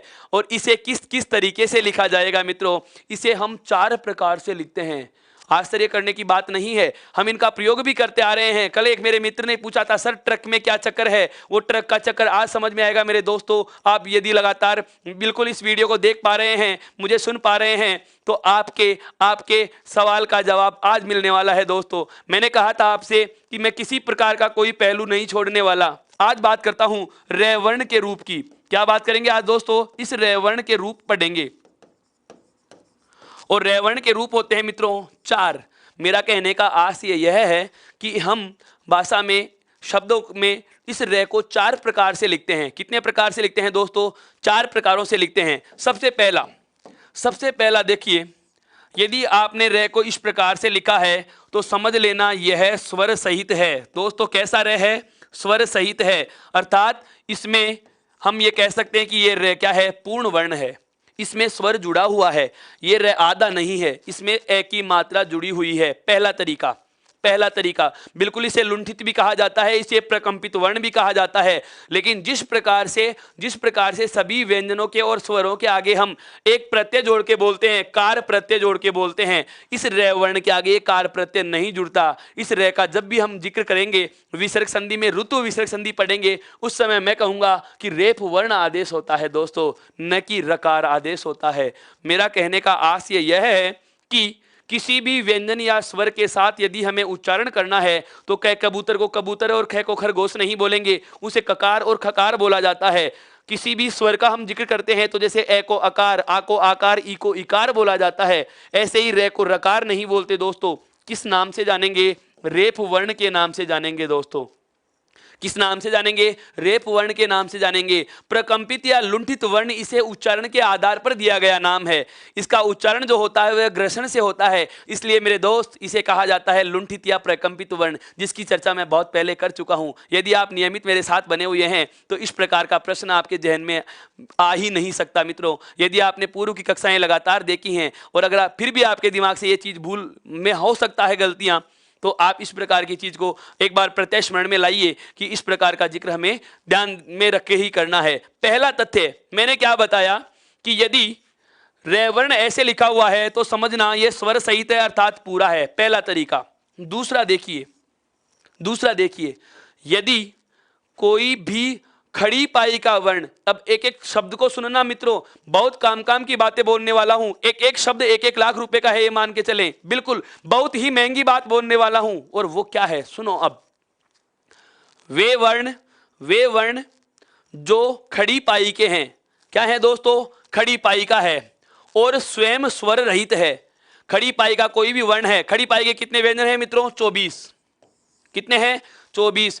इन 24 में से कोई भी वर्ण स्वयं आधा है और उसके साथ हमें रे को पूरा जोड़ना हो। उसके साथ हमें क्या जोड़ना है? रे को पूरा जोड़ना हो। ध्यान से समझना, कोई भी वर्ण है जो खड़ी पाई का है और ये स्वयं कैसा है दोस्तों? आधा है, और इसके साथ हमें रे पूरा जोड़ना हो, उसके साथ हमें रे को पूरा जोड़ना हो, तो हम कैसे लिखें? बिल्कुल हम कैसे लिखें? तो ध्यान देना, यदि कोई भी खड़ी पाई का वर्ण हो और ये खुद आधा हो और उसके नीचे यदि और उसके साथ हमें रे को पूरा जोड़ना है मित्रों, तो हम ऐसे रे को तिरछी लाइन के रूप में जोड़ते हैं। नीचे तिरछी लाइन के रूप में रे जोड़ा जाता है दोस्तों। 24 वर्णों की बात कर रहा हूं। 24 वर्ण कौन कौन से हमें पता चल चुका, 9, 8 तो गोल वर्ण और एक इस रे के अलावा जो बचे हुए 24 वर्ण हैं जिन्हें खड़ी पाई के व्यंजन कहा जाता है, उन खड़ी पाई के व्यंजनों में खुद कोई सा भी आधा है और उसके साथ यदि रे को पूरा जोड़ना है तो नीचे रे पूरा लिखा जाता है। यह भी आपका रे जो होगा यह मित्रों स्वर सहित होगा। अब इसका उदाहरण देना, इसका उदाहरण देखो, एक शब्द आता है जैसे प्रकाश, एक शब्द आता है दोस्तों प्रकाश। हमें देखने में तो यह लगता है कि इसमें पे के नीचे रे जुड़ा हुआ है, पे के नीचे रे जुड़ा हुआ है और प्रथम दृष्टि में हम पाते हैं क्या कि पे पूरा है और रे आधा है दोस्तों। लेकिन वास्तविकता कुछ और ही बयां करती है। वह क्या बयां करती है कि दिए गए शब्द में पे वर्ण स्वर रहित है, पे वर्ण आधा है, खड़ी पाई का पे आधा है और रे में ए जुड़ा हुआ है। रे में क्या जुड़ा हुआ है दोस्तों, ए जुड़ा हुआ है, रे स्वर सहित होगा। वे 24 वर्ण जो खड़ी पाई के हैं और स्वयं स्वर रहित हो और उसके साथ स्वर सहित रे वर्ण जोड़ना हो तो नीचे तिरछी लाइन के रूप में जोड़ा जाता है। ये रे की स्थिति दूसरी होती है दोस्तों। 24 के साथ रे को कैसे जोड़ते हैं पता चल चुका, अकेला रे कैसे लिखा जाता है पता चल चुका। अब बात आती है मेरे दोस्तों उस गोल वर्ण की जिसका आपको बहुत बेसब्री से इंतजार था। क्या, मान लीजिए कोई भी आपके सामने ये गोल वर्ण है, कोई भी आपके सामने गोल वर्ण है, तो पहली तो मुझे ये बताओ, बिल्कुल पहली बात जो मुझे आपको बतानी है क्या, कि इन्हें आधा कैसे करते हैं, हलंत लगाकर। आधा कैसे लिखते हैं, हलंत लगाकर। और दूसरा तरीका रे को कैसे जोड़ते हैं, तिरछी लाइन के रूप में। अर्थात अभी मेरे मित्र ने लिखा है क्या, ट्रक। इस ट्रक शब्द में टे क्या है, स्वर रहित है। तो ये लो जी मित्रों, मैंने क्या कर दिया, इस टे को आधा कर दिया। आगे क्या लिखा हुआ है, ध्यान देना। अब दिए गए शब्द में टे वर्ण स्वर रहित है, टे वर्ण स्वर रहित है, हलंत लगा हुआ है, लेकिन इसके साथ में मुझे रे पूरा जोड़ना है। और पूरा रे कैसे जुड़ता है मित्रों, तिरछी लाइन के रूप में जुड़ता है। कैसे जुड़ता है, तिरछी लाइन के रूप में जुड़ता है। अब यहां पर हम क्या गलती कर बैठते हैं, इस पूरी की पूरी पंक्ति को हम रे वर्ण समझ बैठते हैं दोस्तों, जबकि ये पूरा का पूरा रे वर्ण नहीं है। अब इसमें आप देख सकते हैं मैंने 2 संकेत लगा रखे हैं। क्या, एक तो यहां पर हलंत जुड़ा हुआ है और एक आपका कौन सा आ रहा है दोस्तों, रे वर्ण आ रहा है। ये टे वर्ण के नीचे हलंत जुड़ा हुआ है और ये नीचे क्या जुड़ा हुआ है आपका दोस्तों, रे वर्ण जुड़ा हुआ है। अर्थात किसी भी गोल वर्ण के नीचे ये तो हलंत जुड़ता है और इस प्रकार से जो हम दूसरी लाइन जोड़ते हैं ये तो हो गया आपका रे पूरा और ये है आपका कौन सा, हल चिन्ह। ये कौन सा है दोस्तों, हल चिन्ह है। यह बात आप बहुत अच्छे से समझ चुके होंगे, यह बात आप बहुत अच्छे से समझ चुके होंगे। बहुत प्रकार के शब्द हैं, तो इसमें भी ये रे क्या होता है दोस्तों, स्वर सहित होता है। क्या होता है दोस्तों, स्वर सहित होता है। अर्थात यह भी पूर्ण होता है। जैसे ट्रक है, ड्रम है, हर्षव है, बिल्कुल हर्षव, ये इस प्रकार के शब्द हैं जिनमें हम देखते हैं कि गोलवर्ण के नीचे अगर रे जोड़ना हो तो तिरछी लाइन के रूप में जोड़ेंगे और गोलवर्ण को आधा करने के लिए इनके नीचे हलंत लगा दिया जाता है। तो हमें ये उल्टे वी की तरह जो आकृति दिखती है, ये पूरा वर्ण रे नहीं होता। इसमें 2 ध्वनि संकेत हैं, इसमें 2 ध्वनि संकेत हैं दोस्तों। एक तो इसमें हलंत जुड़ा हुआ है, और एक इसमें रे वर्ण जुड़ा हुआ है दोस्तों। और वो रे भी क्या होता है, पूरा। ये रे की तीसरी स्थिति हो गई मेरे मित्रों। ये रे की कौन सी स्थिति हो गई मित्रों, तीसरी स्थिति हो गई। रे की चौथी स्थिति से मैं आपको यहां पर परिचित करवा देता हूं, ध्यान दीजिए। 3 स्थितियां में बहुत अच्छे से क्लियर हो चुकी हैं कि इस प्रकार से रे लिखा गया है। अकेला लिखा है पूर्ण रे, खड़ी पाई के वर्ण के साथ यदि रे जोड़ना है तो नीचे तिरछी लाइन के रूप में, गोल वर्ण के साथ रे जोड़ना है तो यह तरीका होगा, हलंत भी और यह भी। अब आता है चौथा, ये तो पूरा ही पूरा लिखा, आधा कैसे लिखेंगे। तो स्थिति नंबर 4, लाइन के ऊपर लगा दिया, लाइन के ऊपर लगा दिया।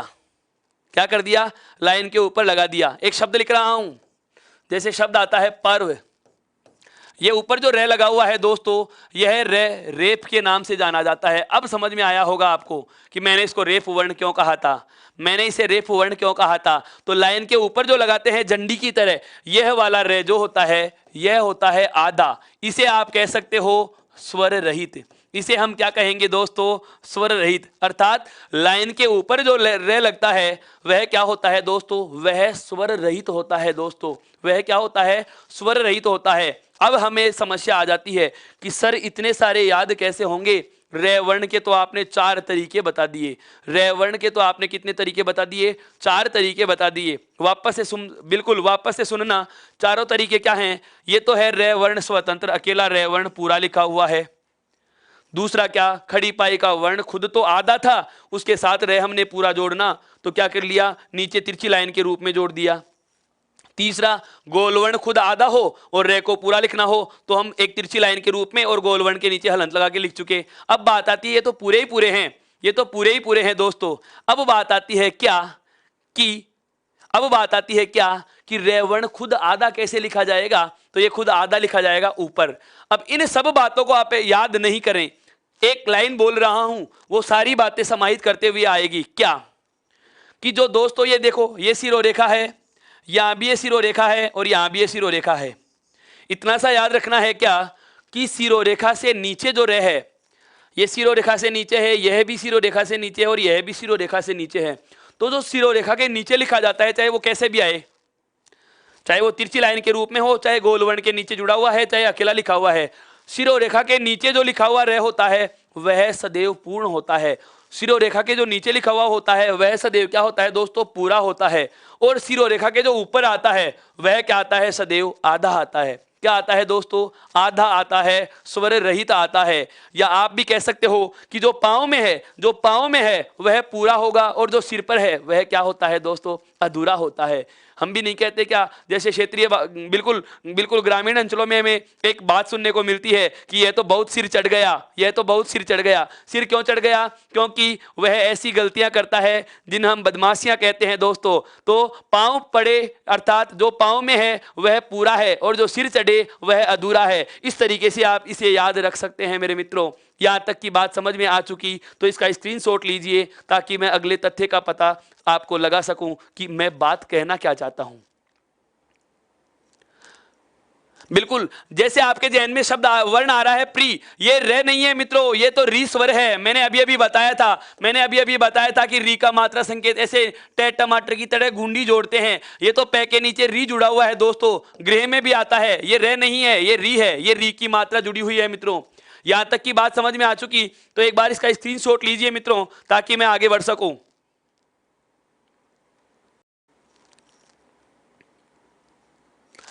अब ध्यान देना मित्रों, यह था हमारा कौन सा, मात्रा किसे कहते हैं, मात्राएं कैसे कैसे लगती हैं, कैसे गिनी जाती हैं, व्यंजनों का संयुक्त रूप कैसे बनाया जाता है, व्यंजनों को आधा कैसे किया जाता है। अब ध्यान दीजिए, अब एक महत्वपूर्ण पहलू पे मैं चर्चा करने वाला हूं जो गत बार भी 2015 स्कूल व्याख्याता भर्ती परीक्षा में 2 प्रश्न पूछे गए थे, जहां से बिल्कुल बहुत अच्छा क्वेश्चन आया था। व्याकरण के पार्ट में वर्ण विचार का बिंदु था। कौन सा, ध्यान देना, शब्दकोश व साहित्य कोश। ऐसे बिंदु हैं जो किताबों में जिक्र ही नहीं मिलता मित्रों। शब्दकोश और साहित्य कोश, उपयोग व पद्धतियां, शब्दकोश और साहित्य कोश की उपयोग पद्धति। अब यह बिंदु का नाम जरा अटपटा है, यह बिंदु का नाम जरा अटपटा है। हम सोच रहे हैं क्या आ गया, शब्दकोश क्या आ गया, साहित्य कोश क्या आ गई, पद्धतियां। सुनो, इस बिंदु का मतलब क्या है, कहना मैं क्या चाहता हूं। हम सभी देखते हैं कि हमारे पास जो मोबाइल होता है, उस मोबाइल में जो बिल्कुल जो कॉन्टेक्ट लिस्ट होती है, जो मोबाइल नंबरों की सूची होती है, वह एक निश्चित क्रम में होगी। जैसे हम देख पाते हैं कि ए से शुरू होने वाले नाम आरंभ में होते हैं और जिनका नाम वाई या जेड पे होता है उनके नाम लास्ट में आते हैं। मित्रों ध्यान से समझना मेरी बात को, एक एक शब्द पे गौर करना। हम छोटी कक्षा में पढ़ते थे, हम विद्यालय में जब पढ़ा करते थे, आज भी बहुत बार हम देखते हैं कि परीक्षाओं में बिल्कुल विद्यार्थियों की बैठक व्यवस्था अल्फाबेट के अकॉर्डिंग बनाई गई है। ए नाम वाले पहले और जिनका नाम वाई जेड पे आ रहा है उनका स्थान अंत में आता है। विद्यालय में अध्यापक जी जब बिल्कुल उपस्थिति दर्ज करते थे तो ऐसे शुरू होने वाले नाम पहले आ रहे हैं, ए से शुरू होने वाले नाम पहले आते हैं और जिनका नाम वाई या जेड विजय वगैरह होता तो वह नाम सबके अंत में आता। मेरे मित्रों यह नामों का जो व्यवस्थीकरण था, बिल्कुल ये नामों का जो व्यवस्थित क्रम था, यह हम केवल और केवल कौन सी भाषा से कर रहे हैं? अंग्रेजी भाषा से। किससे करते हैं मित्रों? अंग्रेजी भाषा से करते हैं। किससे करते हैं मित्रों? अंग्रेजी भाषा से करते हैं। अब मेरा एक सवाल है आप लोगों से, जैसे आपके सभी 50 मित्रों से हर एक व्यक्ति के न्यूनतम मैं मान रहा हूं औसत हैं, जैसे हमारे 10 मित्र हैं, और मैं आपसे कहूं कि आप अपने 10 मित्रों का नाम हिंदी वर्णमाला के अनुसार व्यवस्थित कीजिए कि पहले किसका नाम आएगा, पहले किसका नाम आएगा। आप मेरी बात समझ पा रहे हैं मित्रों?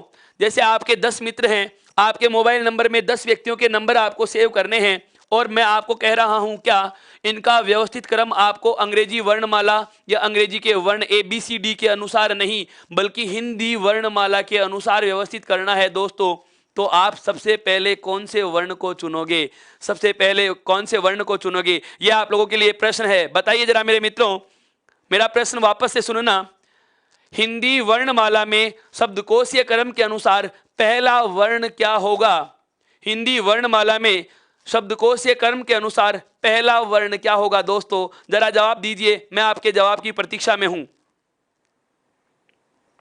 सुरेंद्र जी, आपका जवाब सही नहीं है। ए वर्ण नहीं आता, ए वर्ण नहीं आता। हम स्वरों में सबसे पहले ए पढ़ते हैं। मेरे मित्र सोच रहे हैं कि ए आता है तो ए ही लिख दीजिए। नहीं मेरे मित्रों, ऐसे आरंभ नहीं करेंगे, ऐसे आरंभ नहीं करेंगे। इस बिंदु का पढ़ाने का वजह, इस बिंदु को पढ़ाने का उद्देश्य ए और ऐसे नहीं होता मेरे मित्रों। बिल्कुल बिल्कुल आपका गलत जवाब है, बिल्कुल गलत जवाब है। और अब जब गलत जवाब भी इतनी शीघ्रता से दे रहे हैं कि मैं नाम भी नहीं पढ़ पा रहा हूं मेरे दोस्तों। सुनिए मेरे दोस्तों, सुनिए मैं कहना क्या चाह रहा हूं, कहना क्या चाह रहा हूं। बहुत अलग चीज रखने वाला हूं आपके सामने। अंग्रेजी की डिक्शनरी होती है, इंग्लिश की मीनिंग बुक होती है हमारे पास, ऐसे ही हिंदी भाषा का भी एक मानक शब्दकोश होता है दोस्तों। भाषा कोई भी हो, उसका अपना एक निश्चित शब्दकोश होता है। आपको कोई शब्द दे दिया जाए और कहा जाए कि इस शब्द का आप अर्थ ढूंढ कर निकालिए। हम कब ढूंढ पाते हैं अंग्रेजी डिक्शनरी में किसी भी मीनिंग का हम अर्थ कब ढूंढ पाते हैं? जब हमें पता रहता है कि कॉर्नर पे लिखा हुआ है कि इस पन्ने पे या इस पृष्ठ पर कौन से वर्ण से आरंभ होने वाली मीनिंग मिलेंगी। बिल्कुल हरि सिंह जी का जवाब बिल्कुल सही आया है, बिल्कुल बिल्कुल सही आया है हरि सिंह जी का जवाब। ध्यान से समझना, वापस से मैं जब बोल रहा हूं ध्यान से सुनो मेरी बात को। अब आप कमेंट करना रोकिए जरा दोस्तों, मेरी बात आरंभ करूं मैं। यह बिंदु आज ही पूरा होगा, बिल्कुल। अब आप इसे यदि देरी से करेंगे तो आपकी संधि में देरी हो जाएगी दोस्तों। अब आप जिम्मेदार स्वयं होंगे, इसीलिए तो कहता हूं जो बात बता रहा हूं, जिस तरीके से समझा रहा हूं उसको समझने का प्रयास कीजिए। आपके जहन का हर एक सवाल मैं समाप्त कर दूंगा। ध्यान से सुनिए, मैंने कहा हिंदी शब्दकोश में हमें किसी शब्द का अर्थ ढूंढना है, और एक अंग्रेजी मीनिंग डायरी या अंग्रेजी के शब्दकोश में हमें एक इसी अंग्रेजी मीनिंग का अर्थ ढूंढना है। तो अंग्रेजी मीनिंग का अर्थ शब्दकोश में ढूंढ पाना हमारे लिए सरल क्यों होता है कि हम देखते हैं कि ABCD का जो क्रम होता है शब्दकोश में उन वर्णों का वही क्रम होता है। लेकिन दोस्तों हिंदी भाषा एक मानक भाषा, अनोखी भाषा, विचित्र भाषा, क्या इसके वर्णों का शब्दकोशीय क्रम अलग होता है? अब मैं आपको परिचय कराने वाला हूं कि हिंदी में शब्दकोश में जो वर्णों का क्रम होता है, अर्थात हिंदी में पहले पृष्ठ पर कौन से वर्ण से आरंभ होने वाले शब्द होते हैं, उसके बाद कौन से वर्ण से आरंभ होने वाले शब्द होते हैं। ध्यान दीजिए दोस्तों, ध्यान दीजिए। हिंदी में शब्दकोश का क्रम क्या होता है, मैं लिख रहा हूं शुरू से, पूरी वर्णमाला लिख दूंगा, बहुत शीघ्रता के साथ लिख देंगे और उसको फिर आराम से समझेंगे। सबसे पहले देखिए दोस्तों, इसमें आता है क्या? अनुस्वार। सबसे पहले अनुस्वार वाले वर्ण को लिखा जाएगा मित्रों। बिल्कुल सबसे पहले कौन से वर्ण को लिखा जाएगा? अनुस्वार वाले वर्ण को लिखा जाएगा दोस्तों। उसके बाद में आएगा आपका कौन सा? अनुनासिक। उसके बाद में दोस्तों कौन सा आएगा? अनुनासिक वर्ण आएगा। और उसके बाद में आता है दोस्तों क्या? विसर्ग। उसके बाद में क्या आता है शब्दकोश में दोस्तों? विसर्ग आता है। प्रश्न क्या है सुनना, प्रश्न क्या है? हिंदी में शब्दकोशीय क्रम के अनुसार प्रथम वर्ण होता है, तो जवाब क्या होगा मेरे मित्रों? जवाब होगा क्या? सदैव अनुस्वार होता है। हिंदी के शब्दकोश का प्रथम वर्ण क्या होता है दोस्तों? अनुस्वार होता है। इन तीनों के बाद स्वरों का वही क्रम जो हम पढ़ते हैं, ए के बाद आ के बाद लघु ई, उसके बाद दीर्घ ई, उसके बाद लघु उ और उसके बाद दीर्घ उ, फिर आता है ऋस्व री और उसके बाद में आता है आपका गुण स्वर ए और वृद्धि स्वर ऐ, उसके बाद में आता है ओ और आपका आता है वृद्धि स्वर औ। अर्थात स्वरों का तो वही क्रम रहेगा, लेकिन जो अंतिम तीन वर्ण थे अंग और अह, अयोगवाह तथा एक अनुनासिक, ये तीनों पहले लिखे जाएंगे। चलो यह बात भी समझ में आई। अब बात आती है व्यंजनों के क्रम की। कौन से क्रम की आती है मित्रों? व्यंजनों के क्रम की। तो व्यंजनों का क्रम बता रहा हूं दोस्तों। सबसे पहले कौन सा आता है? क वर्ण आता है। उसके बाद आता है दोस्तों क्षत्रिय वाला क्ष। ये क्यों आया? प्रश्न यहीं से उठता है। शब्दकोशीय क्रम के अनुसार, शब्दकोशीय क्रम के अनुसार क के बाद कौन सा वर्ण आएगा?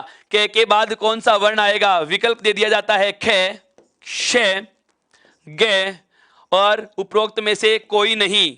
हम क्या करते हैं, हमें याद रहता है कि क के बाद में तो ख आता है और इस विकल्प का चयन कर लेते हैं दोस्तों, जबकि हमें यह नहीं पता होता कि क के बाद वह वर्ण लिखा जाएगा जो क का संयुक्त अक्षर से बनता है।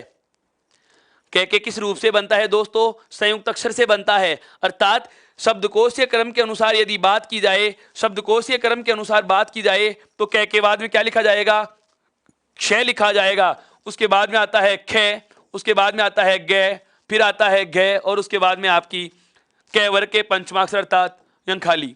उसके बाद में आता है च वर्ग का पहला च, उसके बाद में आता है छ, फिर आता है दोस्तों जय। यहां पर फिर से ध्यान देना, यहां पर फिर संयुक्त अक्षर आएगा क्योंकि वो ये जय के योग से बनता है, यह क के योग से बनता है। उसके बाद में आता है दोस्तों जय और फिर आता है च वर्ग का पंचमाक्षर। उसके बाद आता है ट, ठ, ड, ढ और अण।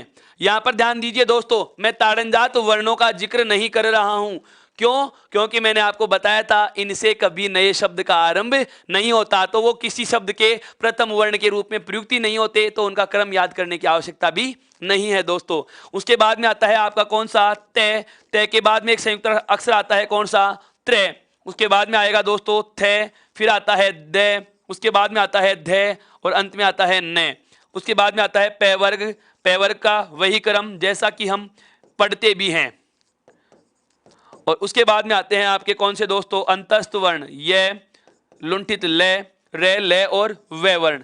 उसके बाद में आते हैं आपके श, फिर यहां पर ध्यान देना, फिर यहां पर ध्यान देना, संयुक्त अक्षर आता है श्रेय, फिर आता है आपका मूर्धन्य सकार, उसके बाद में दंत्य सकार और अंतिम वर्ण क्या आएगा दोस्तों?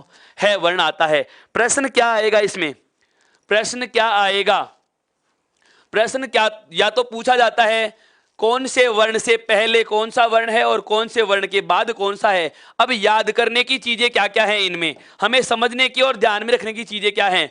यदि वर्णों का क्रम पूछा जाता है मित्रों, तो या तो इन तीन का पूछा जाएगा। क्यों? क्योंकि इन तीनों वर्णों को इनके अंत में पढ़ते हैं, जबकि शब्दकोश में ये कहाँ आते हैं? पहले। और प्रश्न पूछे जाने के ज्यादातर विकल्प या ज्यादातर जो संभावनाएं बनती है वो यहाँ बनती हैं। क्या? ख वर्ण से पहले शब्दकोश में क्या लिखा जाता है? और पहला ही विकल्प मिलता है हमें क, जबकि हमारा सही उत्तर होना चाहिए क्ष। दूसरी बात, जय वर्ण से पहले क्या आएगा? जय आएगा, या जय वर्ण के बाद में क्या आएगा? जय आएगा। ये बस इस क्रम का ध्यान रखना है। जहां जहां संयुक्त अक्षर आ रहे हैं हमें वह क्रम ध्यान रखना है कि ये किसके तो पहले लिखा गया और किस वर्ण के बाद में लिखा गया। इन चार वर्णों का हमें ध्यान रखना है। बाकी सारी वर्णमाला उसी क्रम में है जिस क्रम में हम इनको पढ़ते आ रहे हैं दोस्तों। यह बात आपके समझ में आई क्या कि शब्दकोशीय क्रम के अनुसार कौन से वर्ण के बाद कौन सा वर्ण लिखा जाता है दोस्तों। प्रश्न केवल 4 जगह तो व्यंजन की है और 3 आपके स्वरों में है। केवल इस क्रम का ध्यान रखना है, उसके अलावा मैंने किसी क्रम में कोई बदलाव नहीं किया। यह देखो स्वरों का वही क्रम है जैसा हम पढ़ते आ रहे हैं।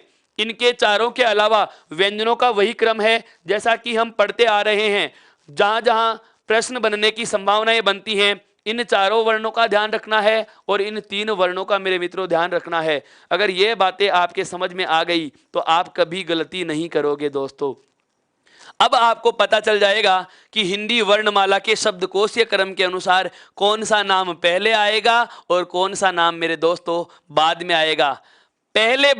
पहले बात क्या प्रश्न या तो इस तरीके से पूछा जाएगा, और यदि ऐसे प्रश्न नहीं पूछा जाता है तो आपको क्या देता है, 5 शब्द देता है। जैसा कि स्कूल व्याख्याता भर्ती परीक्षा में प्रश्न पूछा गया था, और वह प्रश्न किस तरीके से आएगा, मैं उस प्रश्न पे चर्चा करने से पहले आपसे फिर कहना चाहूंगा दोस्तों कि एक बार इसका स्क्रीनशॉट लीजिए ताकि मैं उस प्रश्न की भी चर्चा कर सकूं।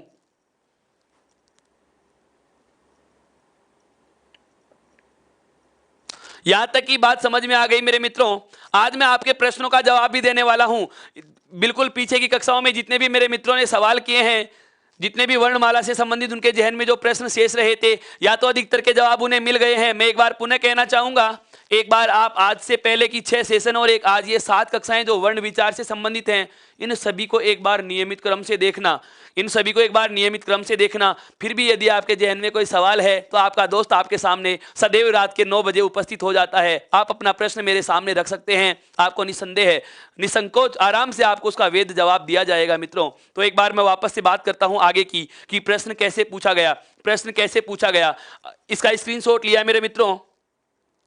अब क्या होता है, आगे की बात करता हूं। देखिए हमें क्या करता है, इस शब्दकोश के क्रम में, इस शब्दकोश या साहित्य कोश के क्रम में क्या करता है, प्रश्न कैसे पूछता है। पहला प्रकार का प्रश्न तो क्या होगा, इन वर्णों में से किसी भी वर्ण के पहले या बाद में कौन सा आता है, कौन सा वर्ण किसके बाद लिखा जाता है, यह पूछा जा सकता है कि इनका क्रम क्या होगा, किस वर्ण के बाद कौन सा वर्ण लिखा जाएगा। दूसरा जो है प्रश्न पूछने का तरीका वह क्या होगा, हमें 5 शब्द दे दिए गए। जैसे मान लीजिए आ गया क्षय, शब्द आ रहे हैं क्षत्रिय,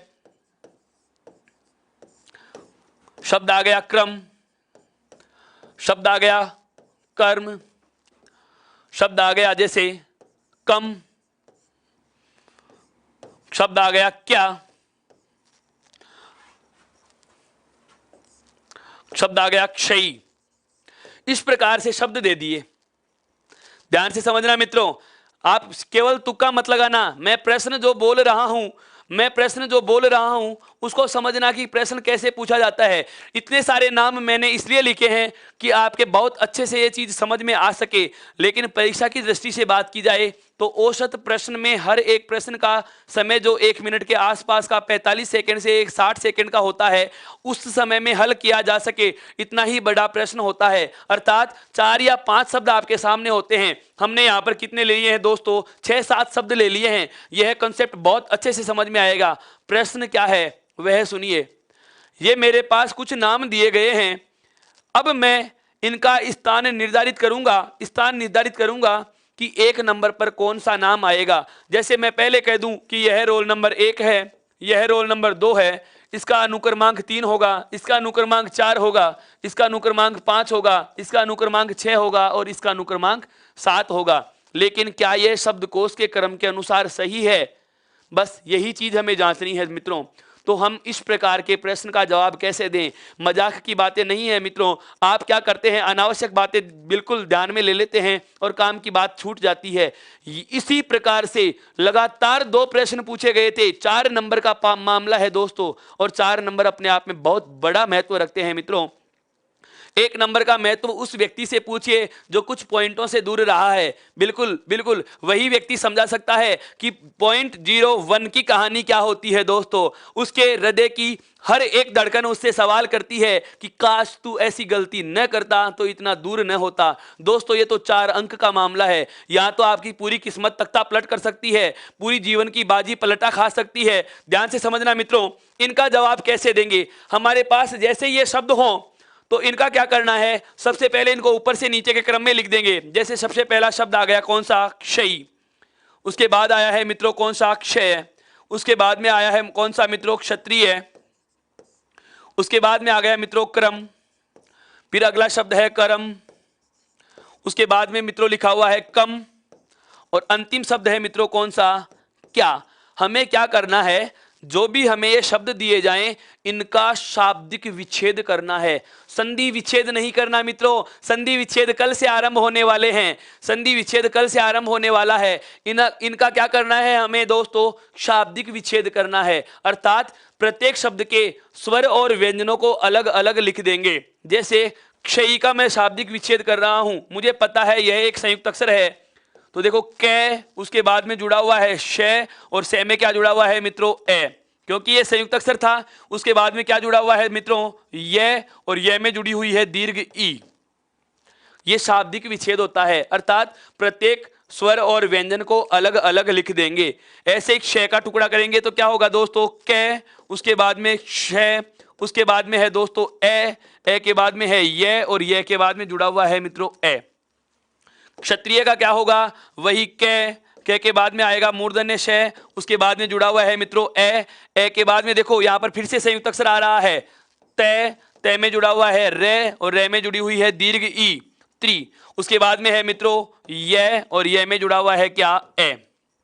फिर आगे बढ़ते हैं क्रम में, कै को अगर स्वर रहित, क्योंकि मुझे पता है खड़ी पाई के वर्ण के नीचे क्या जुड़ा हुआ है दोस्तों, रे जुड़ा हुआ है। कै को जैसे स्वर रहित किया तो आगे आ गया रे को जैसे स्वर रहित किया तो इसमें क्या निकला, ए। फिर आगे लिखा हुआ है मैं, और मैं में क्या जुड़ा हुआ है मित्रों, ए जुड़ा हुआ है। फिर आगे है कर्म, इसमें कै पूरा है तो कै को आधा करते ही कै का ए बाहर आ गया। उसके बाद में हमें पता है कि रे आधा है, रेप में लिखा हुआ है, और मैं के बाद में क्या जुड़ा हुआ है दोस्तों, ए जुड़ा हुआ है। कम का टुकड़ा क्या हो जाएगा, कै योग ए योग मैं योग ए, अर्थात सभी वर्णों के स्वर और व्यंजन अलग अलग कर देंगे। अंत में लिखा हुआ है कै में आएगा ये, और ये में क्या जुड़ा हुआ है दोस्तों, आ जुड़ा हुआ है। इस प्रकार से हम क्या कर लेंगे, शाब्दिक विच्छेद कर लेंगे। शाब्दिक विच्छेद कर लेंगे दोस्तों, क्या कर लेंगे, शाब्दिक विच्छेद कर लेंगे। उसके बाद हमें क्या करना है, वर्णों का क्रम जांचना है कि शब्दकोश में कौन सा वर्ण पहले आता है और कौन सा वर्ण बाद में आता है। अभी अभी हमने जाना है कि कौन सा वर्ण पहले आएगा और कौन सा वर्ण बाद में आएगा, और इसी क्रम के अनुसार मैं बात करना चाहूंगा। देखो पहला वर्ण सभी में क्या मिल रहा है मित्रों, इन सभी में पहला वर्ण मुझे क्या मिल रहा है, कै मिल रहा है। क्या मिल रहा है दोस्तों, कै मिल रहा है। और जो चीज सब में समान हो वहां से आप स्थान निर्धारित नहीं कर सकते, वहां से हम स्थान निर्धारित नहीं कर सकते। पहला वर्ण सभी का क्या हो गया दोस्तों, समान हो गया। तो हम क्या करेंगे, अगले वर्ण पे चलेंगे। यहां पर देखो मूर्धन्य सकार, यहां भी मूर्धन्य सकार और यहां भी मूर्धन्य सकार। यहां पर आ रहा है रेप वर्ण रे, और यहां पर ए स्वर मिल रहा है दोस्तों। हमें पता है पहले क्या लिखा जाएगा, इन सभी में ए स्वर आएगा, क्योंकि यह भी व्यंजन है, यह भी व्यंजन है, यह भी व्यंजन है, और ये भी दोनों क्या है दोस्तों, व्यंजन है। तो हमारा जवाब इन दोनों में से एक होगा। अब इन दोनों में भी ए मिल गया तो हम फिर क्या करेंगे, आगे वाले वर्ण पे जाएंगे। इन दोनों में समान वर्ण आ गया, आगे वाले वर्ण पे जाओ। हमें पता चला दोस्तों यहाँ पर रे वर्ण लिखा हुआ है और यहाँ पर मैं वर्ण लिखा हुआ है, और ये चीज हमें पता है कि पहले रे आएगा या मैं आएगा दोस्तों। तो पहले क्या आता है दोस्तों, मैं वर्ण आता है, अर्थात 1 नंबर किसका होगा, कम का। तो 2 नंबर किसका हो जाएगा, कर्म का। अब जिसका स्थान हमें पता चल चुका दोस्तों, उसका स्थान का नंबर हम लिखते चलेंगे, उसका स्थान का नंबर हम लिखते चलेंगे। कम को हमने कितना नंबर दिया, 1, और कर्म को हमने कितना नंबर दे दिया दोस्तों, 2। अब जिन जिन नामों का हमें पता चल चुका है उन नामों की वापस से हम जांच नहीं करेंगे, उन नामों की जांच हम नहीं करेंगे। अब हमारे पास केवल कितने नाम बच गए, 1 2 3 4 और 1, 5 नाम बचे हुए हैं। वही तरीका फिर से अपनाएंगे। इन पांचों का पहला वर्ण समान है, दूसरा वर्ण देखो मूर्धन्य सकार मूर्धन्य सकार मूर्धन्य सकार, यहां पर रे लिखा हुआ है और यहां पर ये लिखा हुआ है। बताइए दोस्तों, शे रे और ये, इन तीनों में पहले कौन सा आता है दोस्तों, कौन सा आता है, यह वर्ण पहले आता है, अर्थात 3 नंबर किसका होगा, क्या का। 3 नंबर किसका होगा, पहले क्या का। फिर ये के बाद हमें पता है दोस्तों क्या आता है, रे वर्ण आता है, अर्थात 4 नंबर किसका होगा दोस्तों, कर्म का। 4 नंबर किसका होगा दोस्तों, कर्म का। अर्थात इन चारों शब्दों का हमें स्थान पता चल चुका। अब 3 बचे हुए हैं, इन तीनों का भी पता लगाएंगे दोस्तों, इन तीनों का भी पता लगाएंगे दोस्तों। देखो पहला वर्ण तीनों का समान, दूसरा वर्ण भी तीनों का समान है, और तीसरा वर्ण भी तीनों का समान है दोस्तों। चौथे वर्ण पे चलिए, यहां पर आ गया ये, यहां पर भी आ गया ये, और यहां पर आ गया दोस्तों तय। अब हमें पता है तय वर्ग पहले आता है, क्योंकि ये वर्गीय वर्ण है और ये अंतस्थ है, तो वर्ग लाइन पहले आती है, अर्थात 5 नंबर किसका होगा, क्षत्रिय होगा। 5 नंबर कौन होगा दोस्तों, क्षत्रिय का होगा। अब इसके बाद हमारे पास 2 बचे हुए हैं, और इन दोनों शब्दों में देखा, पहला वर्ण दोनों का समान, दूसरा वर्ण दोनों का समान, तीसरा वर्ण भी दोनों का समान, चौथा वर्ण भी दोनों का समान मेरे दोस्तों। पता चला यहाँ पर ई है और यहाँ पर ए, और मुझे पता है कि ए पहले आता है, अर्थात 6 नंबर क्षय का होगा और 7 नंबर किसका हो जाएगा दोस्तों? क्षयी का हो जाएगा। किसका हो जाएगा मित्रों? क्षयी का हो जाएगा। अर्थात मेरे कहने का आशय यह है, मेरे कहने का आशय यह है, इतने शब्द नहीं दिए जाएंगे दोस्तों, हमें ज़्यादा से ज़्यादा 4 शब्द दिए जा सकते हैं। केवल एक ही तरीका, बिल्कुल रामकिशोर मीणा जी आपका बिल्कुल सही जवाब है आपका, क्या कि हमें 4 या 5 शब्द दिए जाएंगे, इसके अलावा और कोई तरीका नहीं होगा दोस्तों। यदि आप तुक्का लगाते हो, यदि आप तुक्का लगाते हो तो निश्चित रूप से इस प्रकार के प्रश्न का अटेम्प्ट गलत होगा। क्या होगा दोस्तों? गलत होगा। हमें क्या करना है, हमें क्या करना है, जो भी शब्द हमें दे दिए जाएं, जो भी शब्द हमें दे दिए जाएं, उनका सबसे पहले हमें क्या करना है दोस्तों? शाब्दिक विच्छेद करना है।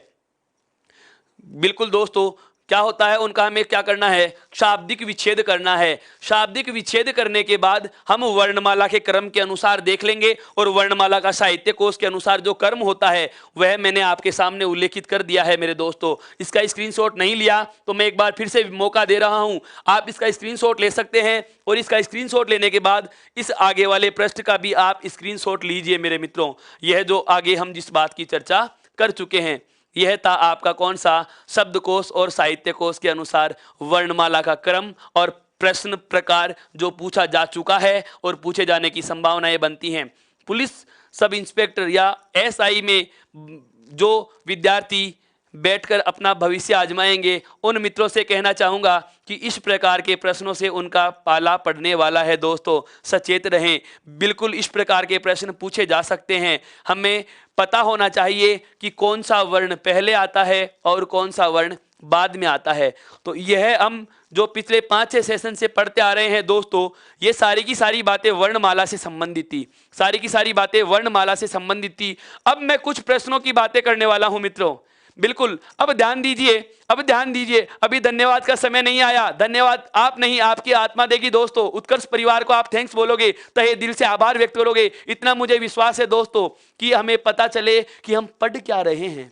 बहुत अलग चीज बताऊंगा, अब सुनिए।